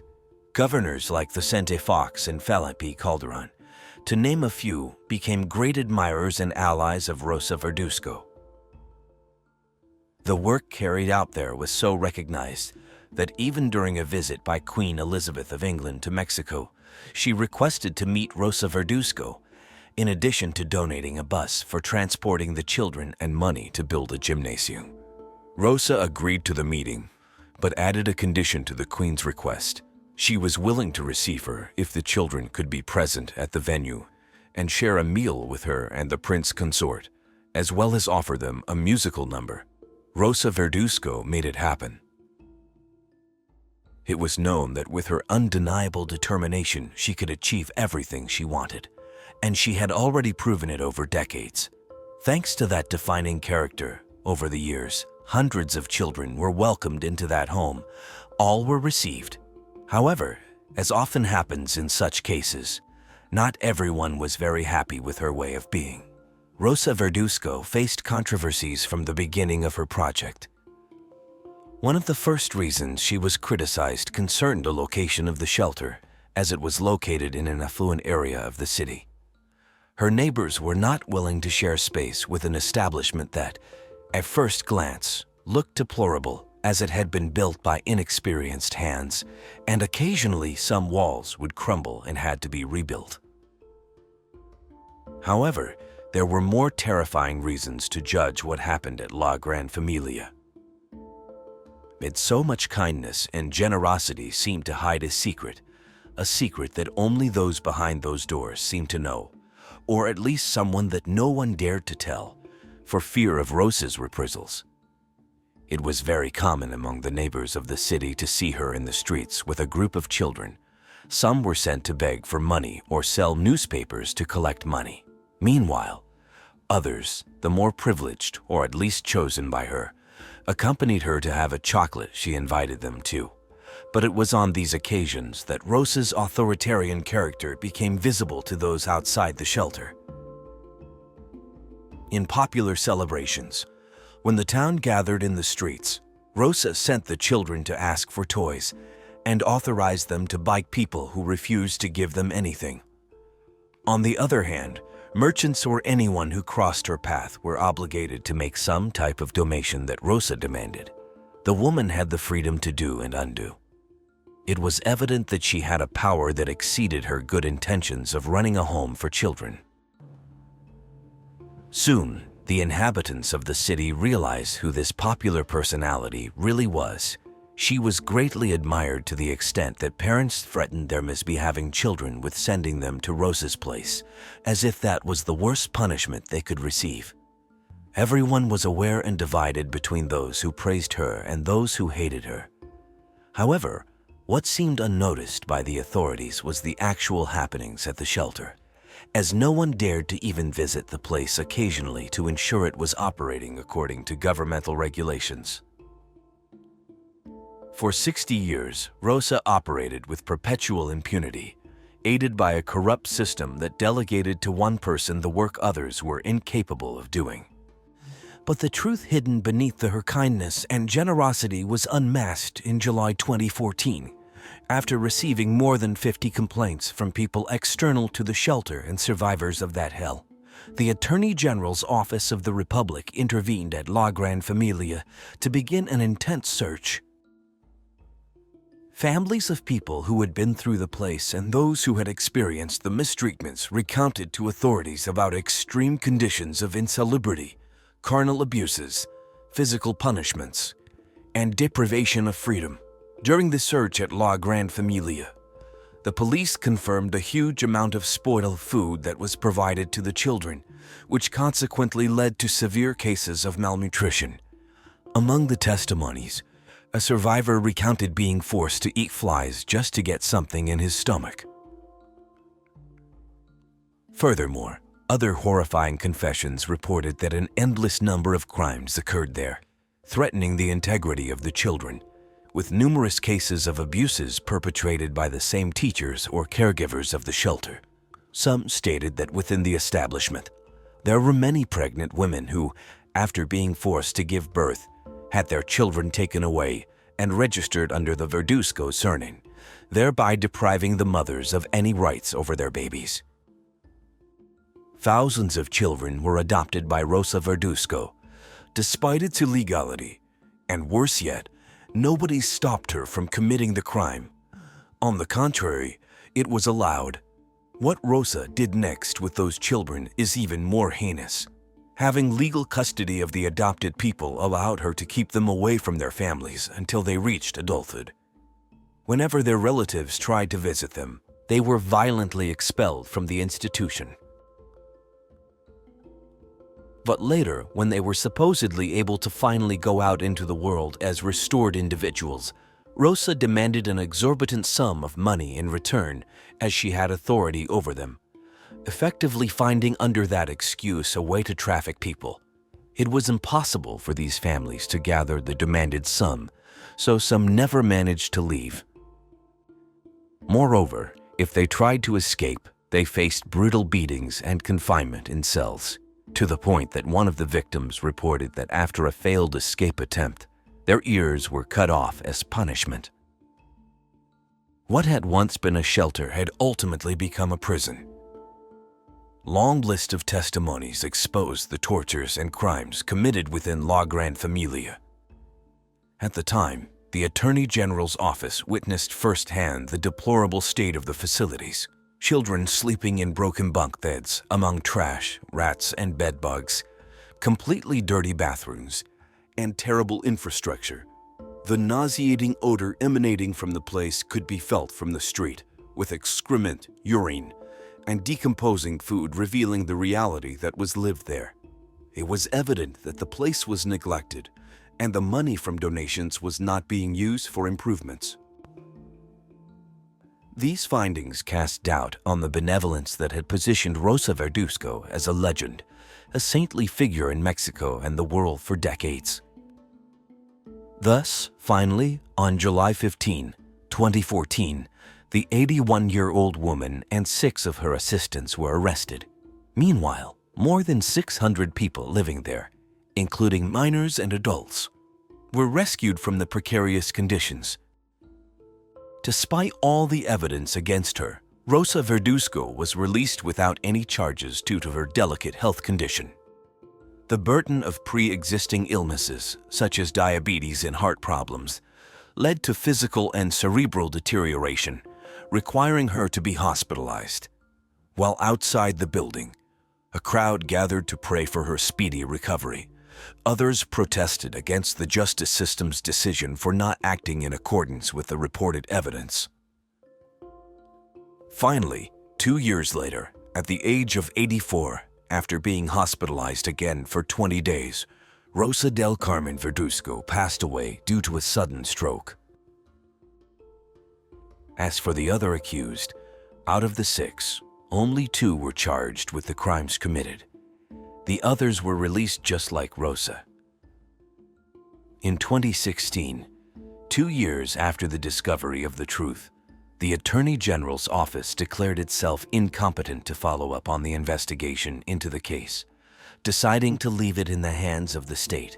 To everyone's surprise, the case remained unresolved, without any resolution, and much less any detainees paying the sentence they deserved for the committed crimes, including deprivation of liberty, the abuse suffered by the children, and the trafficking of them, among other horrific acts. The nickname "The Boss" was not given to Rosa randomly. It was her political contacts who called her that due to her decisive character, her authoritarian personality, and her ability to run a business of such magnitude. What never became clear was how a person with such a strong vocation for service from an early age turned into such a sinister figure, forgetting the true reason why she was there. Some theories suggest that she was involved with Mexican cartels and that La Gran Familia was an ideal place for money laundering. Others believe her ties with politicians personally benefited her, and in exchange for those favors, she forced people to vote for her allies. Indeed, there were those who claimed she was an ambitious woman, extremely strict, who enjoyed others suffering and having control. The reality is that today, the population is divided between those who choose to believe in her good intentions, considering her a saint in life, and those who assert she was one of the most evil people in Mexican history. This contradiction has sparked discussions, even among renowned personalities in culture and politics. What cannot be forgotten is that once again the judicial system has been incapable of providing a certain response to a population that for years hoped the truth would be revealed, and that when it finally happened, nothing changed. Alice Gross was born on Valentine's Day, February 14th, in the year 2000 in London. She was raised in a loving family and had an older sister. Alice demonstrated a passion for creativity from a very young age, enjoying drawing, playing the piano, and the violin. She also had an interest in fashion design, and at the age of 11, she even made a dress for her school graduation. At 14 years old, Alice was diagnosed with anorexia and depression. Despite these challenges, she continued to engage in creative activities and showed great potential for future success. On August 28, 2014, during the school holidays, Alice told her mother she was going for a walk. She enjoyed strolling along the small water canal and river near her home in Hanwell, a suburb of London. Her usual walk was about 4.5 kilometers long. She left around 3 p.m., promising to return by 6 p.m. Later, she texted her father, saying she would be home soon. Alice did not return at the expected time, and by 7 p.m., with her phone turned off, her parents became anxious. Given her battle with anorexia and depression, they feared something had happened to her, particularly because her physical condition could lead to weakness or fainting. Her parents contacted her friends in hopes that she might be with them, but no one had seen her that day. They then decided to call the police. The search began immediately, focusing on Alice's usual route. Friends and relatives joined the police in their efforts. Although no trace of Alice was initially found, detectives managed to gather several eyewitness accounts that helped them establish a more accurate route for the search and identify specific surveillance cameras that might have captured her. Reviewing the footage, detectives saw Alice shortly after she left home, heading towards the Grand Union Canal, and later near the Brentford area along the canal. The last camera captured her returning close to her home, near Trumpers Way Bridge. The media were alerted about the missing teenager, and her case was quickly broadcast throughout London. Thanks to this coverage, detectives received multiple calls from people who reported seeing Alice. Unfortunately, none of these efforts brought the police any closer to finding the girl. According to the security camera footage and witness statements, Alice had disappeared on her way home, having completed most of her usual route. But what happened to her remained a mystery. 3 days passed. The police continued to scrutinize the camera footage from nearby areas and also inspected local parks and other secluded areas. Meanwhile, patrol officers canvassed the homes along Alice's route and questioned local residents. On September 1st, Alice's family recorded a video message pleading for her to return home. They also asked anyone with information about her whereabouts to contact the police. Investigators were considering several theories at the time. The most disturbing was the possibility of an abduction. Even though Alice's route was mostly through city streets, there were many remote and hidden areas where she could have been attacked. Kidnappings were not unheard of in London, even less so in the suburbs. Another theory was that Alice had run away from home. Her parents feared that her depression might have led her to make such a decision. They also did not rule out the possibility that she might have taken her own life due to her illness. However, the police found these theories to be unlikely.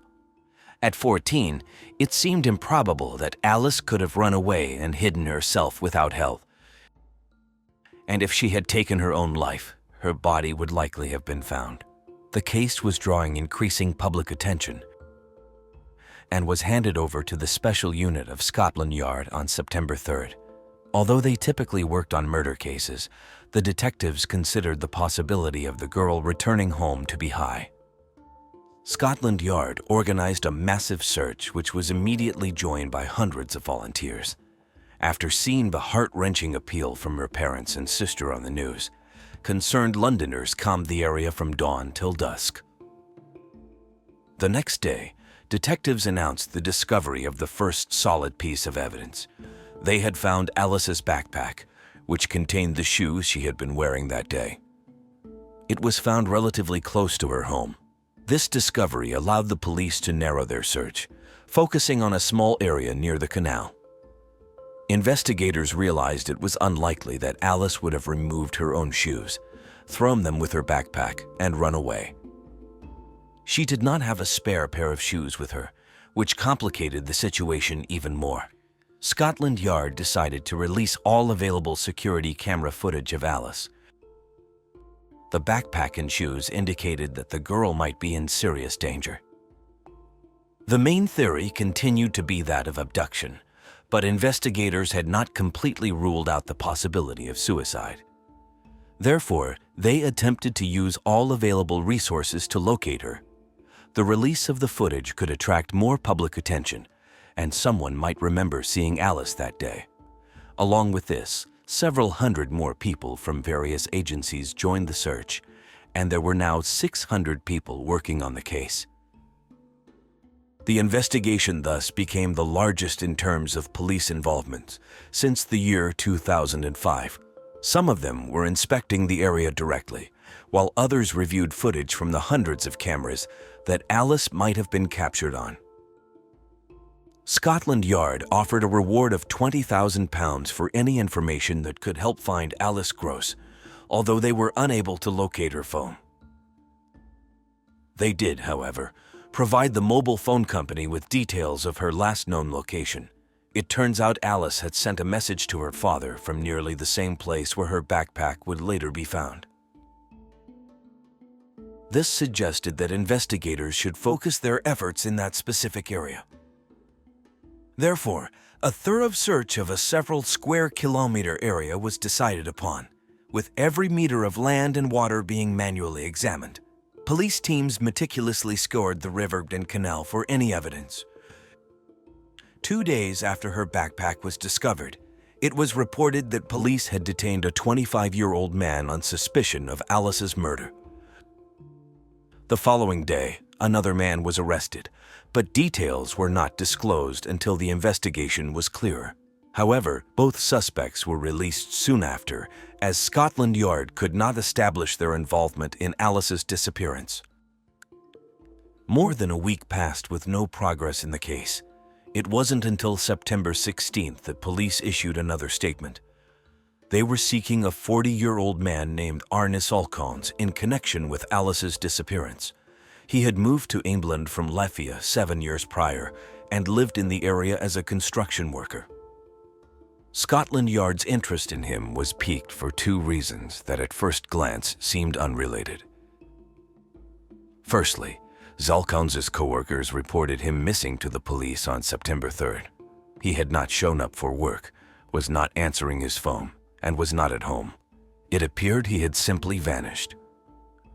Secondly, detectives discovered that Zalkons's route from his home to work roughly followed the same path Alice had taken on the day she disappeared.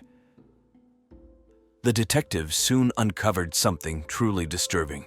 Security camera footage showed a middle-aged man on a bicycle crossing the bridge Alice had crossed just minutes before. This man was identified as Zalkons. The travel time between these cameras should have taken only minutes, yet it took the man nearly an hour to pass this stretch, raising questions about what he was doing during that time. It was determined that he could not have taken a longer route to the next camera. It simply wasn't there. Moreover, it was concluded that the man's clothes were wet when he re-emerged onto the road. The cameras later recorded him returning to the same area 2 hours later and leaving again 50 minutes after that without being caught by the camera at the bridge, indicating he had spent all this time within a small blind spot and had changed clothes. About an hour later, Zalkons was recorded in a local shop buying beer. The next morning, he returned to the same blind spot between the cameras around 7 a.m. and again in the afternoon. This was enough evidence to obtain a search warrant for his house, where he lived with his girlfriend and 2 daughters. His roommate had no idea where Zalkons had gone.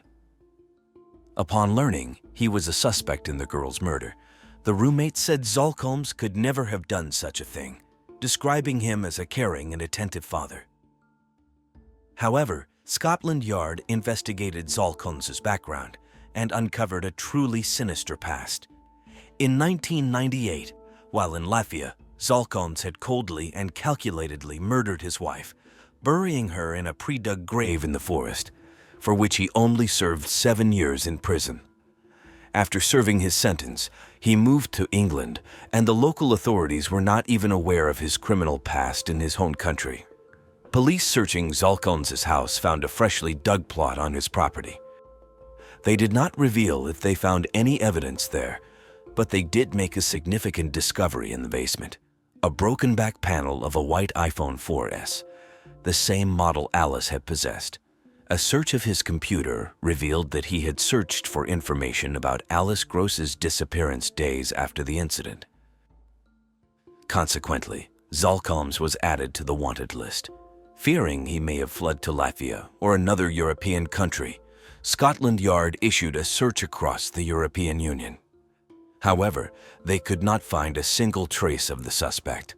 A month had passed since Alice's disappearance, and on September 30th, the police made a grim announcement.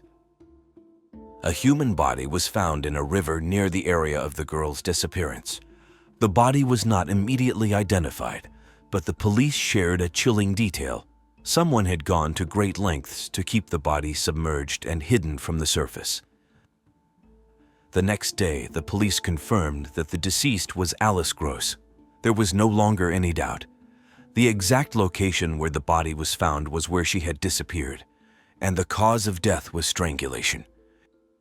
Alice's body had been wrapped in construction bags, tied to a large tree stump. Furthermore, a structure had been built using a bicycle wheel and bricks to keep the body submerged. She was found wearing only a sock. Detectives visited the workplace of Arnis Alcons and discovered that the same type of bags used to conceal Alice Gross's body had also been used at the construction site where he worked. Following the discovery of the body, the police continued their search for Zalkons, working closely with Interpol and local European intelligence agencies. However, no trace of him was found. This continued until October 4, when investigators made an unexpected discovery. They found a man's body hanging in a park. just a kilometer from where Alice had been murdered. 2 days later, it was confirmed that the deceased was Arne Zalkones. This development was unforeseen. The prevailing theory of Scotland Yard was that the suspect had fled to Europe, but it turned out he had been in the vicinity the entire time. Medical experts concluded that the man had taken his own life on the day of his disappearance, September 3, and he was not found for a month. There was nothing surprising in the discovery location. Zalkones had chosen a very remote and inaccessible spot, making it exceedingly difficult to locate him. With Zalkones' DNA in hand, investigators had even more evidence. Close to where Alice's body was found, the police discovered a cigarette butt, which was sent to the laboratory. The DNA extracted from the filter matched Zalkones' sample. Moreover, the laboratory stated that it was very likely that the perpetrator's DNA would be found on the victim's body, although they could not state this with absolute certainty due to the time the body had been underwater. His DNA was also found on the girl's backpack and shoes. By that time, the police had uncovered another horrifying fact. It turned out that 2 years after moving to England, Zalkones had abused a 14-year-old girl about a kilometer from where Alice's body was found. The man attempted some kind of indecent act, but the victim survived, and the man was arrested.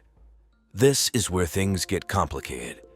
The girl did not press formal charges, and the assailant was simply released. It's not entirely clear how this could have happened, but the fact remains that an adult man who had abused a girl fell into the hands of the police and was freed from punishment. Moreover, information about the case came to light after the discovery of the perpetrator's body in the park. Nevertheless, the police continued their investigation and took some time to reconstruct what had happened. According to their findings, on that unfortunate day of August 28, Zalkones was cycling along the same route that Alice was walking. He found her in a secluded area hidden from public view and attacked her with the intention of committing depraved acts. We will never know exactly how events unfolded from there, but the outcome was tragic. He killed Alice and then hid her body in various locations, always returning to the scene of the crime. We will also never understand why he decided to take his own life after what he had done. It is very debatable whether this can be called a manifestation of conscience. Alice's parents, who have endured such a terrible tragedy, felt outraged by the government's handling of the situation. They questioned how the British authorities had allowed a convicted murderer to enter the country and stay here. For years, they have been fighting for the government to tighten immigration controls to keep criminals at bay. Unfortunately, to this day, they have not managed to make a significant difference. A month after Alice's body was discovered, another noteworthy incident occurred. The coroner responsible for the investigation had left a folder with case documents on a train. 30 pages contained important information about the murder, including medical information and undisclosed details. The public, the media, and Alice's parents harshly criticized the police. However, they could do nothing about it as the file could not be found. Nevertheless, the deceased suspect was not judged by anyone. Investigators said that if he had been alive, they would have had enough evidence to take the case to court. But there was no guarantee of a conviction. The problem was that all the evidence available against Zalkones was circumstantial, and there was little chance of securing a conviction. However, an inquest was held in court where the jury acknowledged an already evident fact. Alice had been murdered. Her death was not an accident. The procedure was formal and did not play a significant role. Alice's funeral took place on October 23. 1,000 people attended her memorial. And at the end of the ceremony, a beautiful song that the girl had written and sung herself was projected on a large screen. The Rodens were a large family from Ohio, United States. The patriarch, Christopher Roden, had been married to Dana Roden, with whom he had 3 children, Frankie, Hannah Mae, and Christopher Jr. By 2016, Christopher and Dana had separated but lived on the same property located on Union Hill Road in the rural area of Pike in Ohio, which they owned. Christopher, a 40-year-old laborer, worked at the family's Big Bear Lake complex and lived in a trailer with his 38-year-old cousin, Gary. Dana, then 37, worked as a nursing assistant at a rehabilitation center and resided in a trailer 2 kilometers from her ex-husband with their younger children, who were then 19 and 16 years old. Hannah's 2-year-old daughter, Sophie, also spent most of her time with them. Later, Frankie, who was 20, moved with his fiancée to another nearby trailer. He had a 3-year-old son named Bentley from a previous relationship and a 6-month-old baby with his new partner, spending most of his time helping his father at the complex. The family was rounded out by Kenneth, Christopher's brother. Like the rest of his relatives, he was known for being hard-working, commuting daily to Columbus for work, and living only 15 minutes away from the rest of his family. On April 18, 2016, the Roden family expanded with the arrival of Hannah's new daughter, whose father was unknown. Although it was speculated that the father could be Charlie, the brother of her sister-in-law, there was no certainty. Hannah had no interest in finding out, as she did not have a good relationship with Jake Wagner, Sophie's father. She preferred that the care of the new baby remained within the family, as she worked as a nursing assistant and finished high school. The relationship within the Roden family was such that they even included Bobby Jo Manley, Dana's sister, in their lives. As she was unemployed, Christopher offered her work taking care of his animals, given the large size of his property. Bobby accepted, unaware that during one of those visits, she would encounter the most unimaginable scene possible. It was 7:53 a.m. on April 22, 2016, when Bobby entered the trailer, as she did every day, quickly realizing the house was not empty. Inside, she found Christopher and Gary amidst a massive pool of blood. She immediately took out her cell phone and dialed emergency services, her voice breaking as she requested they come to 477 Union Hill Road. Then, as if on reflex, Bobby went to the homes of her other relatives, knocked on the door, but no one answered. Seconds later, little Bentley came out. Upon entering, Bobby was breathless at the sight. On the bed lay the lifeless bodies of Frank and his wife, assaulted. Alive but splattered with blood was the 6-month-old baby. As the police were en route to the scene, another neighbor intercepted them, urging them to visit 2 other nearby locations, suspecting there would be more casualties. They were right. In the 3rd house, they found the bodies of Dana, Christopher Jr., and Hannah, also covered in blood. The only survivor from that home was the infant, just a few days old. By then, the news had spread like wildfire in the media. A cousin of the Rodens went to ensure Kenneth was safe. Sadly, he too had been shot. He called the police to report he had found the last body. By 1:26 p.m., all the victims had been accounted for: Christopher, Dana, Frankie, Hannah Roden, Christopher Jr., Hannah Hazel, the fiancé of Frankie, Kenneth, and Gary. The only survivors were the young children whom the murderers had spared, and little Sophie, who, by chance, was at her father Jake's house. Examining the bodies, investigators were able to reconstruct the crime. Christopher had a defensive wound on his right arm, leading to the conclusion that he was awake when the assailants entered his home. He confronted the attackers but was overwhelmed by 9 gunshots. Gary was hit by 5 shots. Dana received the same number in her head and neck, some executed even after she had perished, indicating the attackers had been particularly brutal with her. Christopher Jr. was shot 4 times in the head while sleeping, as was Frankie. Hannah Hazel was also murdered with 2 shots to the skull. Kenneth was the only one with a single shot. All the victims had died from multiple gunshots fired from close range, precisely in the same body part. Detectives estimated the assailants fired a total of 32 times, clearly using a silencer, as no one in the area heard the noises. Moreover, all had their hands covered with plastic bags, and autopsy reports showed at least one of the victims had 9 significant wounds. It was clear this was a premeditated crime aimed at eradicating the entire clan, leaving unanswered who could have committed such a heinous act. Upon inspecting the scene, agents found 5 different types of bullet casings from Remington.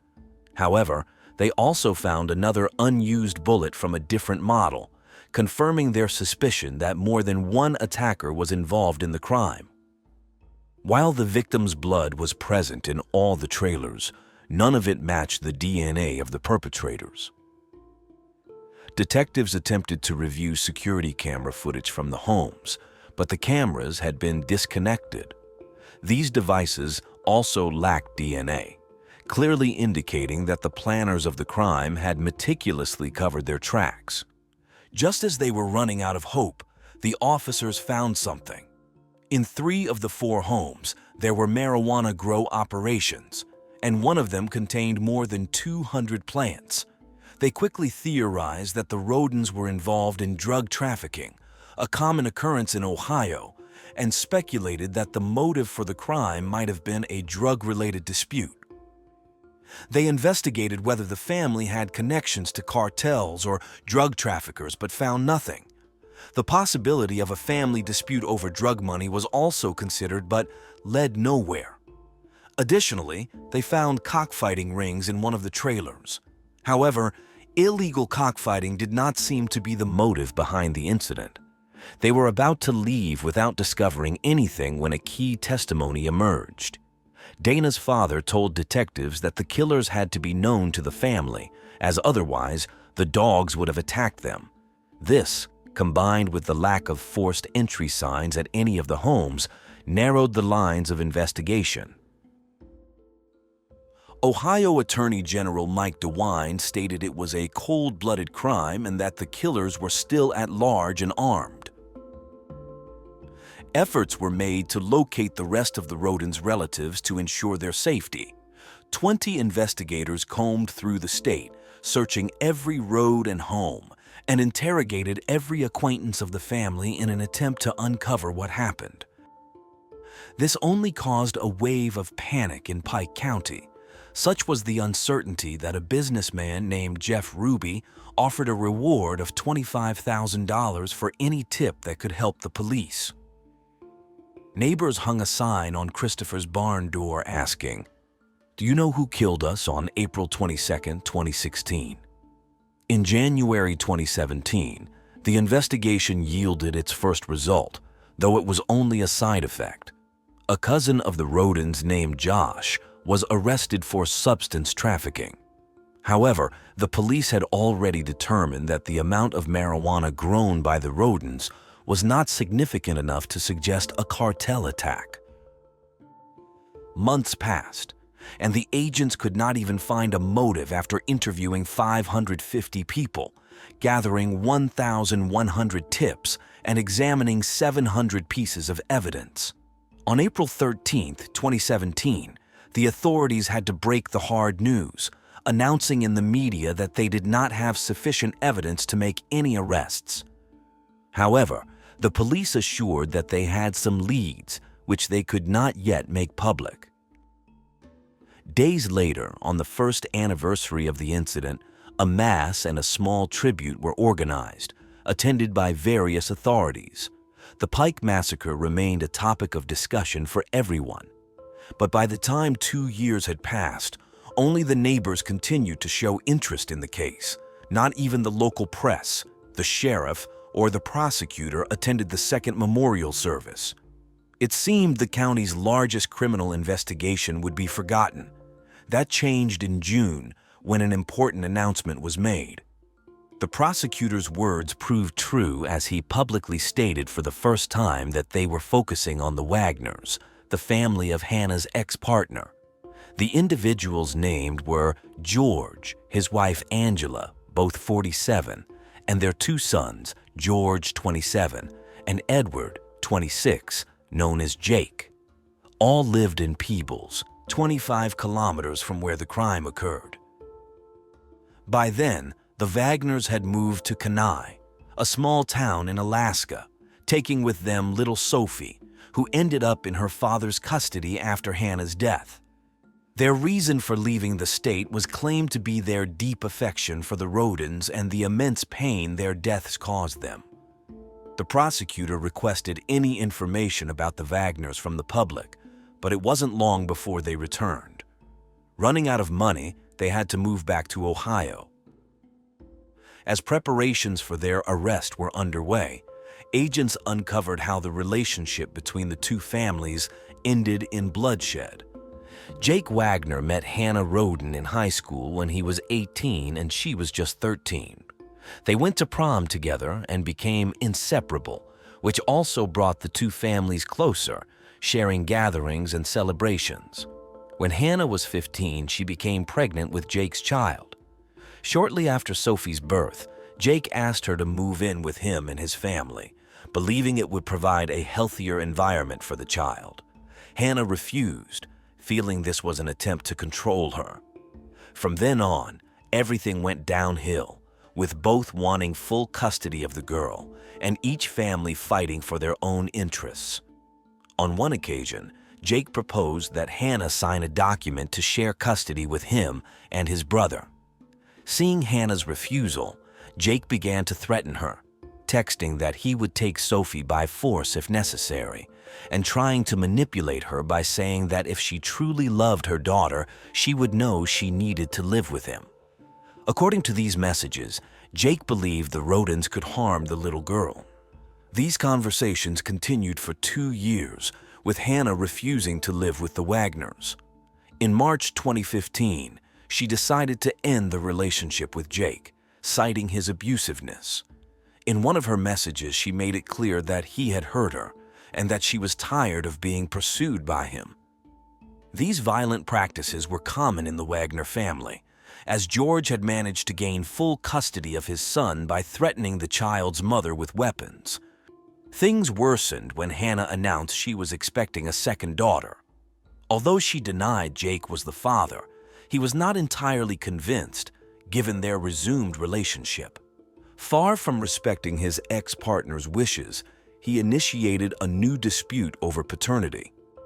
In December 2015, Angela Wagner hacked into Hannah's social media accounts and discovered a message on Facebook that completely enraged the family. In it, Hannah told George's ex-wife that her ex-partner's family would have to kill her before she would give them custody of her daughter. A week before the incident, the Wagners made one last attempt to convince Hannah to give Jake full custody of Sophie. Hannah refused again, and then Jake's maternal grandmother falsified a document to make this happen. During the legal process, George's father and Christopher had a heated argument about where their granddaughter would live, completely severing the relationship between the two families. It was then that the Wagners began planning the crime. In Christmas 2016, they held a vote to decide whether to kill the Rodin family to gain custody of Sophie. They all agreed. For 8 months, they meticulously planned the massacre, studying the Rodins' routines, their schedules, sleep patterns, and the layout of their homes, as well as investigating their security systems. They even went to the Rodins' property to fire guns into the air to check if the noise of the shots would carry too far. Noticing the sound would give them away, George's father decided it was best to purchase parts to make homemade silencers. Angela bought athletic shoes for her husband and sons to wear on the day of the crime and to destroy afterward. She also acquired phone jammers to secretly install on the victims' devices to prevent them from calling for help. George's father arranged for a van to be used that night without being recognized. On the night of the crime, Angela stayed home with Sophie, as it was their turn for shared custody, providing a perfect alibi. George's father went to Christopher's house to lure him into a supposed drug deal. Christopher agreed and opened his door, unaware of what would follow. Authorities found evidence that Angela had purchased the athletic shoes weeks before the murder, matching a blood-stained footprint found on the floor of one of the trailers.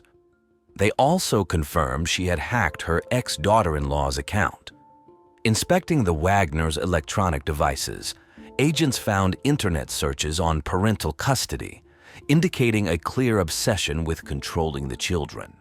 However, there also appeared to be a conflict between the two families over $3,000 for the purchase of a car. Although Angela was evidently the mastermind behind the plan, the agents were certain that Jake led the executions and that all members of the Wagner clan participated. On November 13, 2018, authorities announced the arrest of 6 individuals, the first 4 being George's father, Angela, George's son, and Jake. They were indicted by the Pike County grand jury on 22 counts, including 8 charges of aggravated murder, and pleaded not guilty to all charges. Jake was also charged with a sexual offense for engaging in sexual conduct with Hannah when she was 15 and he was 20. On the same day, 2 additional individuals were arrested. Though they had not participated in the murders, they were accused of perjury and obstructing justice. These were Angela's mother, Rita, 65, and George's mother, Frederica, 76. The charges against Frederica included lying about purchasing bulletproof vests for her son. Neither was sent to prison, but Frederica was monitored electronically with a GPS device. Furthermore, authorities disclosed the motive behind the crime: the custody battle over Sophie. After years of uncertainty, the trial was all that remained. In June 2019, it was proven through receipts that Frederica had purchased the bulletproof vests after the incident, leading to the withdrawal of charges against her. Rita was not as fortunate. That same year, a handwriting analysis determined she was guilty of falsifying a document for Sophie's custody. In December, she began cooperating with the prosecution to avoid prison. The rest of the Wagners remained in jail, refusing to cooperate with the case and expressing sorrow over the Roden deaths, wishing for the real killers to be imprisoned. It seemed the case would never close, and Ohio residents could never rest easy until something unexpected happened 2 years later. On April 22, 2021, the 5th anniversary of the massacre, Jake reached a plea deal with prosecutors on the condition that his family members would not face the death penalty, but instead receive life sentences. He confessed to personally murdering 5 of the 8 victims and pleaded guilty to 23 criminal charges, including 8 for aggravated murder and others for conspiracy, aggravated robbery, tampering with evidence, and unlawful sexual conduct with a minor. He testified that he felt compelled to kill Hannah to gain custody of his daughter and had to do the same to the rest of the Rodens, knowing they would seek revenge otherwise. He expressed deep remorse and was sentenced to 8 consecutive life sentences without the possibility of parole. Following the trial, he agreed to cooperate with the prosecution in the cases against his parents and brother. Thanks to his cooperation, authorities found the van George's father had purchased for the crime and 3 firearms the family had attempted to cut up and incinerate. These were buried in buckets of cement and hidden behind the Wagner residence's barn. A specialist managed to reconstruct the fragments to prove that the casings matched those found at the Rodens' trailers. On September 10th of that year, Angela Wagner pleaded guilty to conspiracy to commit aggravated murder, burglary, and tampering with evidence, agreeing to testify against the remaining accused individuals. In exchange, prosecutors dropped the aggravated murder charges against her, and she was sentenced to 30 years in prison. Only those who continued to deny their involvement remained to be judged.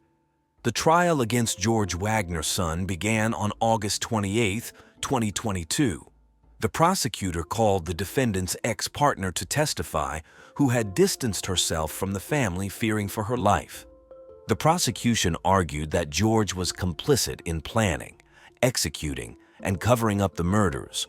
However, the young man denied having any knowledge of the crimes before, during, or after their commission, even stating that if his family had asked him to participate in such an act, he would have never agreed. After 3 months, he was found guilty of all 22 charges, including the 8 charges of aggravated murder, and was sentenced to life in prison without the possibility of parole, in addition to a consecutive sentence of 121 years for firearm possession. George's father was still awaiting his trial, which would not occur until February 2024. If found guilty of the same 22 charges as his son, he would face a similar fate. Despite the entire family being convicted, he continues to claim his innocence. The surviving children were placed in the care of distant relatives. Out of respect for their privacy, their whereabouts cannot be disclosed, but it is known that they are happy and safe. When asked about his father, Bentley says he is fixing cars in heaven with Jesus. The Wagners' goal was to gain custody of Sophie, claiming they would take better care of her, but in reality, they deprived her of her own mother, uncles, and grandparents. The hope is that she grows up far from her father's family, in an environment where violence is never a means to an end. Jose had an older son from his first marriage. After they started living, he increasingly started distancing from his previous family, including his son. Vilma had a strong and reserved character. In contrast, she was a woman who reserved all her tenderness and dedication for the plants in her garden. Caring for them meticulously, talking to them, and observing them daily was an activity that offered her unparalleled peace. When she finally felt the call of motherhood, it was not easy for her to fulfill her dream. Jose was over 70 years old while she had already passed her most fertile age. However, she was not one to give up easily. Thus, the couple decided to undergo fertility treatment. Finally, after a long struggle, at 49, Vilma received what she considered the best news of her life. She was pregnant. Later, when the couple learned they were expecting a girl, Jose felt tremendous joy. It seemed like a miracle, one he could never have imagined at his age. For her part, Vilma promised to be the best mother possible for the child. The little girl came into the world at the start of the new millennium, and they named her Stephanie. Healthy, rosy-cheeked, and cheerful, as the girl grew, she confirmed to her parents that the decision to have her had been the best. With her smile and vivacity, awakened in both a new energy and tenderness they had not known before. Over time, the girl proved to be very coquettish, feminine, and a fashion lover. Although the exact date is unknown, Jose suffered a stroke. While he survived, the aftermath was significant, as Jose was left disabled and was later diagnosed with senile dementia. Meanwhile, Vilma had to face raising her daughter alone. Her ambition was for Stephanie to become a righteous woman and, hopefully, a future doctor in medicine. However, as often happens, Stephanie's entry into puberty brought changes in her behavior. It was 2012, and suddenly, the once sweet and warm girl began showing signs of rebellion. As expected, this transformation also disrupted the mother-daughter relationship. Suddenly, that residence became the scene of constant confrontations that grew more frequent over time. Most of these fights occurred when Vilma forbade her daughter from going out with friends. For Stephanie, being locked up at home was tormenting, even perceiving it as a prison. In April of that same year, the young girl took an interest in another student from her high school named Fernando. He was a fairly calm boy, with many friends and no history of violence or rebellious behavior. When they met, it was love at first sight for him. Stephanie was not only a beautiful girl, but also confident and decisive. Thus, they quickly became a couple. At 15, Fernando felt on top of the world, capable of anything. But sometime later, everything changed. By the end of 2012, the relationship between the teenagers was tumultuous, as evidenced by a letter that Stephanie wrote to him. In her own handwriting, the young girl boasted of knowing her own charms perfectly, making it clear that if he didn't measure up, she could easily replace him with another boy. Although Vilma learned of her daughter's relationship, she initially tried not to interfere. After all, she believed it was likely just a fleeting, insignificant romance typical of Stephanie's age. But months passed with no sign of the affair ending. Meanwhile, Stephanie took control of the relationship, knowing how to dominate Fernando. She liked to give orders and, of course, to be obeyed. When this did not happen, she punished him, scratching him, justifying it by saying he well deserved it. Far from leaving her, or at least reacting, Fernando endured the situation, hopelessly in love, to the point of even setting aside his preferences, dignity, or social life. Because by then, the relationship also distanced him from his friends. Judging by some leaked text messages, the young man felt lost and, in essence, suffered greatly after each fight with his girlfriend. An example of this is an audio message Fernando sent to Stephanie at 2 a.m. on January 6, 2013.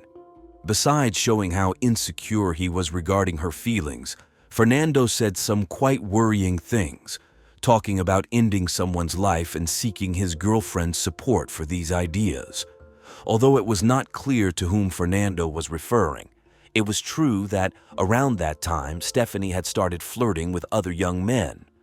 And of course, in the school environment, the news quickly spread. Upon hearing the rumors, Vilma opposed the relationship between her daughter and Fernando. This became the cause of countless fights. Refusing to obey her mother, Stephanie continued to see Fernando in secret. On Saturday, January 11th, 2014, just before noon, the girl snuck her boyfriend into her house. They then went up to the second floor, to her room, where they locked themselves in to watch TV and later had an intimate encounter. When Fernando's father noticed his son's absence, suspecting he had returned to Stephanie, he began calling him on the phone. Distracted, or perhaps anticipating his father's reproaches, Fernando did not answer. However, his father was not willing to give up, so he went to Stephanie's house to look for him. Once there, the man's shouts made Vilma come out of her room on the first floor. Although she ignored him and did not open the door, she immediately understood what was happening. Filled with anger, Vilma went upstairs and, without a word, broke into the room where her teenage daughter was with her boyfriend. It was at that moment that a fight broke out between the three, but it was an unequal struggle, as Fernando soon managed to immobilize the woman. At that moment, Stephanie delivered a strong blow to her mother's head. The force was such that Vilma fell to the floor, dying. Immediately after, the teenager placed the body under her bed. Then Fernando and she went to the bathroom to clean themselves. At 90 years old and with senile dementia, Jose heard nothing and was unaware of anything. After that, Fernando went home. Later that same day, Stephanie kept in touch with dozens of people through her social media accounts. She confessed she felt that her heart was at peace and that her problems had finally ended, expressing the pleasurable feelings she was experiencing without specifying the reason. From that moment, Stephanie moved into her mother's room, which was about 10 meters away from hers. Additionally, she took the savings Vilma had, just over $10,000, and went on a shopping spree, spending as she pleased. 48 hours later, she posted a photo taken with her cell phone camera, in which she appeared wearing short floral pants and a pink blouse, holding a small puppy she had just bought in her right hand. She also paid for a change of style. As days passed, the teenager remained calm, even with her mother's decomposing body in the house. She continued to party with friends on several occasions. Jose, due to his health condition and advanced age, did not receive the care he needed from his daughter. When the smell from the second floor became unbearable, she and Fernando sprayed the room with various cleaning products and insecticides. They also partially covered the stained wall with black paint. Meanwhile, despite not being particularly friendly with them, the neighbors noticed that Vilma had not been seen watering the plants in her garden for a while. On January 16th, Stephanie called Fernando to tell him that 3 people were going to help her take out her mother's remains. According to his later testimony, Fernando suddenly felt a great repulsion towards his girlfriend, almost as if for the first time he fully understood what kind of person she was. He then decided to end their relationship. Although he no longer communicated with her or saw her, Stephanie tried to contact him in any way possible. Realizing that her text messages and calls were not being answered, the minor spoke with Marco, a cousin of Fernando's, and through him, she sent messages via one of her social media accounts. There, with encrypted messages, she asked him not to do anything foolish and not to say anything about what had happened. By that time, Vilma's loved ones had tried to contact her without success. Every time they asked Stephanie, she gave some excuse. After some time, they stopped believing her explanations and began to suspect that something had happened to her.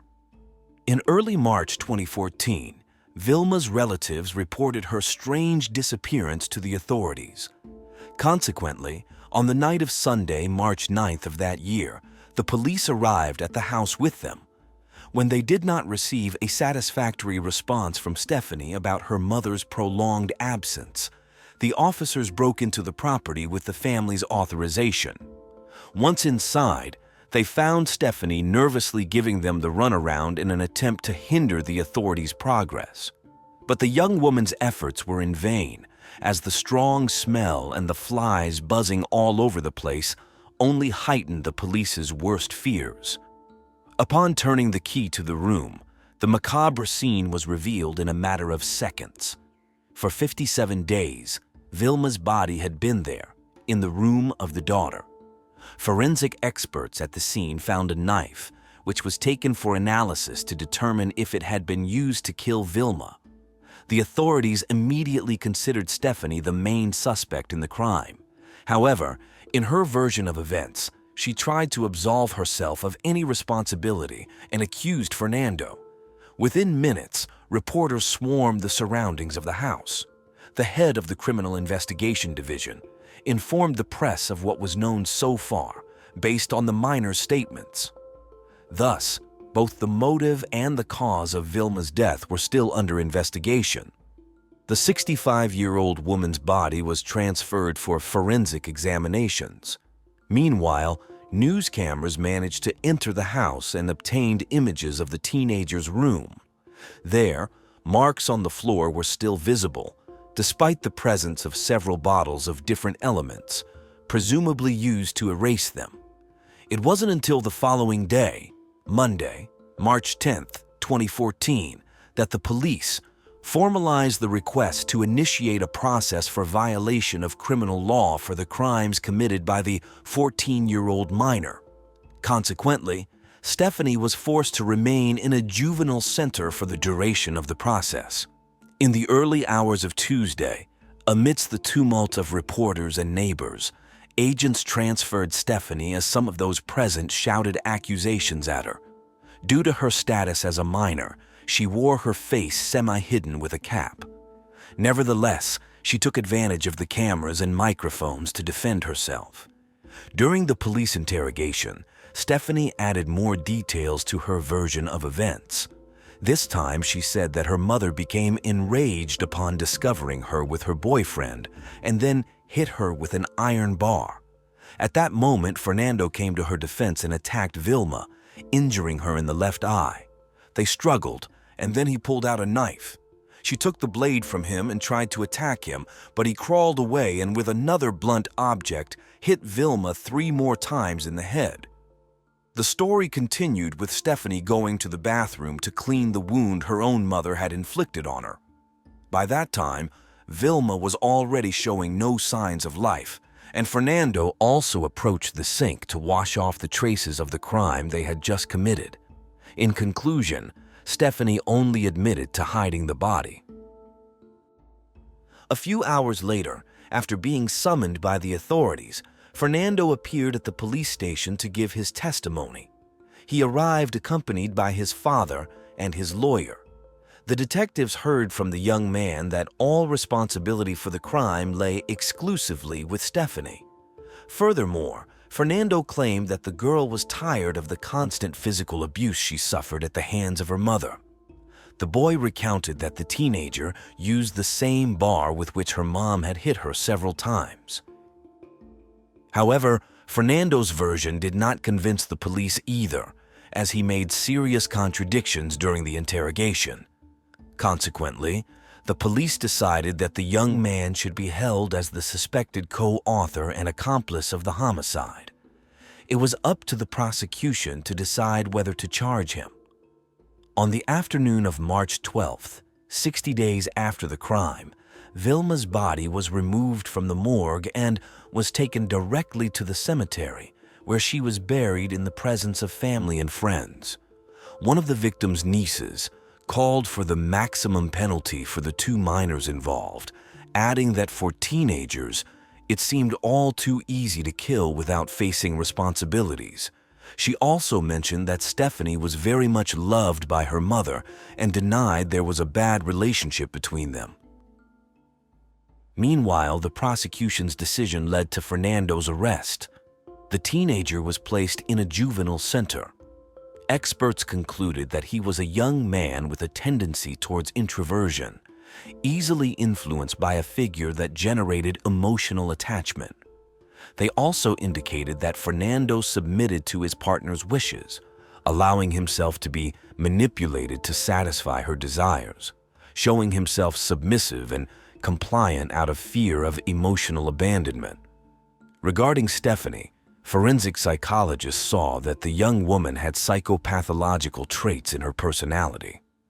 Amidst the twists and turns of the case, a television report revealed that Stephanie had been influenced by another girl who was in prison for killing her mother after a heated argument on March 5, 2005. It was also stated that Stephanie stored poems of her on a tablet or personal computer. At the end of March that same year, Stephanie insisted on her innocence through a letter. There, she explained that when she misbehaved and did not obey her mother, she was hit with a towel or a notebook, but not with an iron bar. An unexpected twist was her portrayal of Fernando, whom she accused of mistreatment and threats, even against his father. The reason was simple. He was obsessed with her and aimed to socially isolate her. Lastly, she assured that she loved and respected her mother and was overwhelmed with sadness from missing her father so much. In this story, Jose too was a victim of circumstances, even though he was unaware of what was happening around him. The elderly man was left at the mercy of Vilma's family. When the firstborn finally learned of the crime and traveled from Brazil, he found that Vilma's family refused to let him see his own father. After turning to the authorities, Jose's son was finally able to rescue him. He found his father in a state of neglect and uncleanliness, and they were unable to find his documents anywhere in the house. Consequently, his lawyer reiterated his request for the relevant agency to expedite the delivery of this documentation. Without it, neither Jose nor his son could claim his pension. The entire country remained attentive to any new detail, even those concerning the daily life of the main suspect. Once transferred to a new center, Stephanie made headlines again when it was revealed that she shared a third-year classroom with another minor accused of a similar crime, Rosalinda. Her case was also highly publicized in Peru. The young girl, who had suffered excessive abuse at the hands of her mother, retaliated against her and took her life. The director of the juvenile center told a Peruvian TV program that the two girls had no problems adapting to the group and also showed acceptable performance. According to her, as part of her job, it was not her place to judge them. Instead, it was necessary to do everything possible as a system to reintegrate them into society. The young women could be confined there until they turned 20, as Peruvian law only imposes a maximum of 6 years of readaptation in juvenile centers for crimes committed by minors. For adults, the country's legislation imposes up to 35 years of effective imprisonment for those responsible for these crimes. On the night of Thursday, April 10, 2014, the crime reconstruction took place. During this, the young woman smiled, made victory gestures, and showed no remorse. Fernando also participated, but, unlike Stephanie, chose not to speak to the press and preferred to hide his face, wearing a bulletproof vest at all times. Both arrived from their respective juvenile centers and had no contact with each other during the procedure. However, coldly and without showing regret, they attacked and accused each other. Upon leaving the scene, Stephanie began to play with her hair as the cameras from photographers and television stations focused on her. Meanwhile, Fernando's defense argued that the accusation against their client was full of contradictions. The psychological assessment of the crime scene, conducted by experts, found evidence of cruelty, planning, and simulation of the events, including the use of air fresheners and wall paint to hide blood traces. Days later, Jose visited his daughter for the first time. Still coming to terms with the events and remembering little, he hoped Stephanie would tell him everything. After leaving, following a 2-hour visit, he mentioned that his daughter blamed her former boyfriend for the crime, insisting to him that she was incapable of such evil. Jose carried with him a gift from his daughter, a pink heart saying she loved him. In the second half of April 2014, Stephanie's situation worsened when investigations into her cell phone uncovered threatening messages she had sent Fernando. These texts were retrieved by the young man's family for use in court, aiming to prove that Stephanie had planned the crime. By the end of July 2014, the prosecution formally charged Stephanie as the perpetrator of her mother's murder, with Fernando deemed an accomplice to the crime. In both cases, the public ministry requested 6 years of detention in a juvenile center and a compensation payment of $1,300.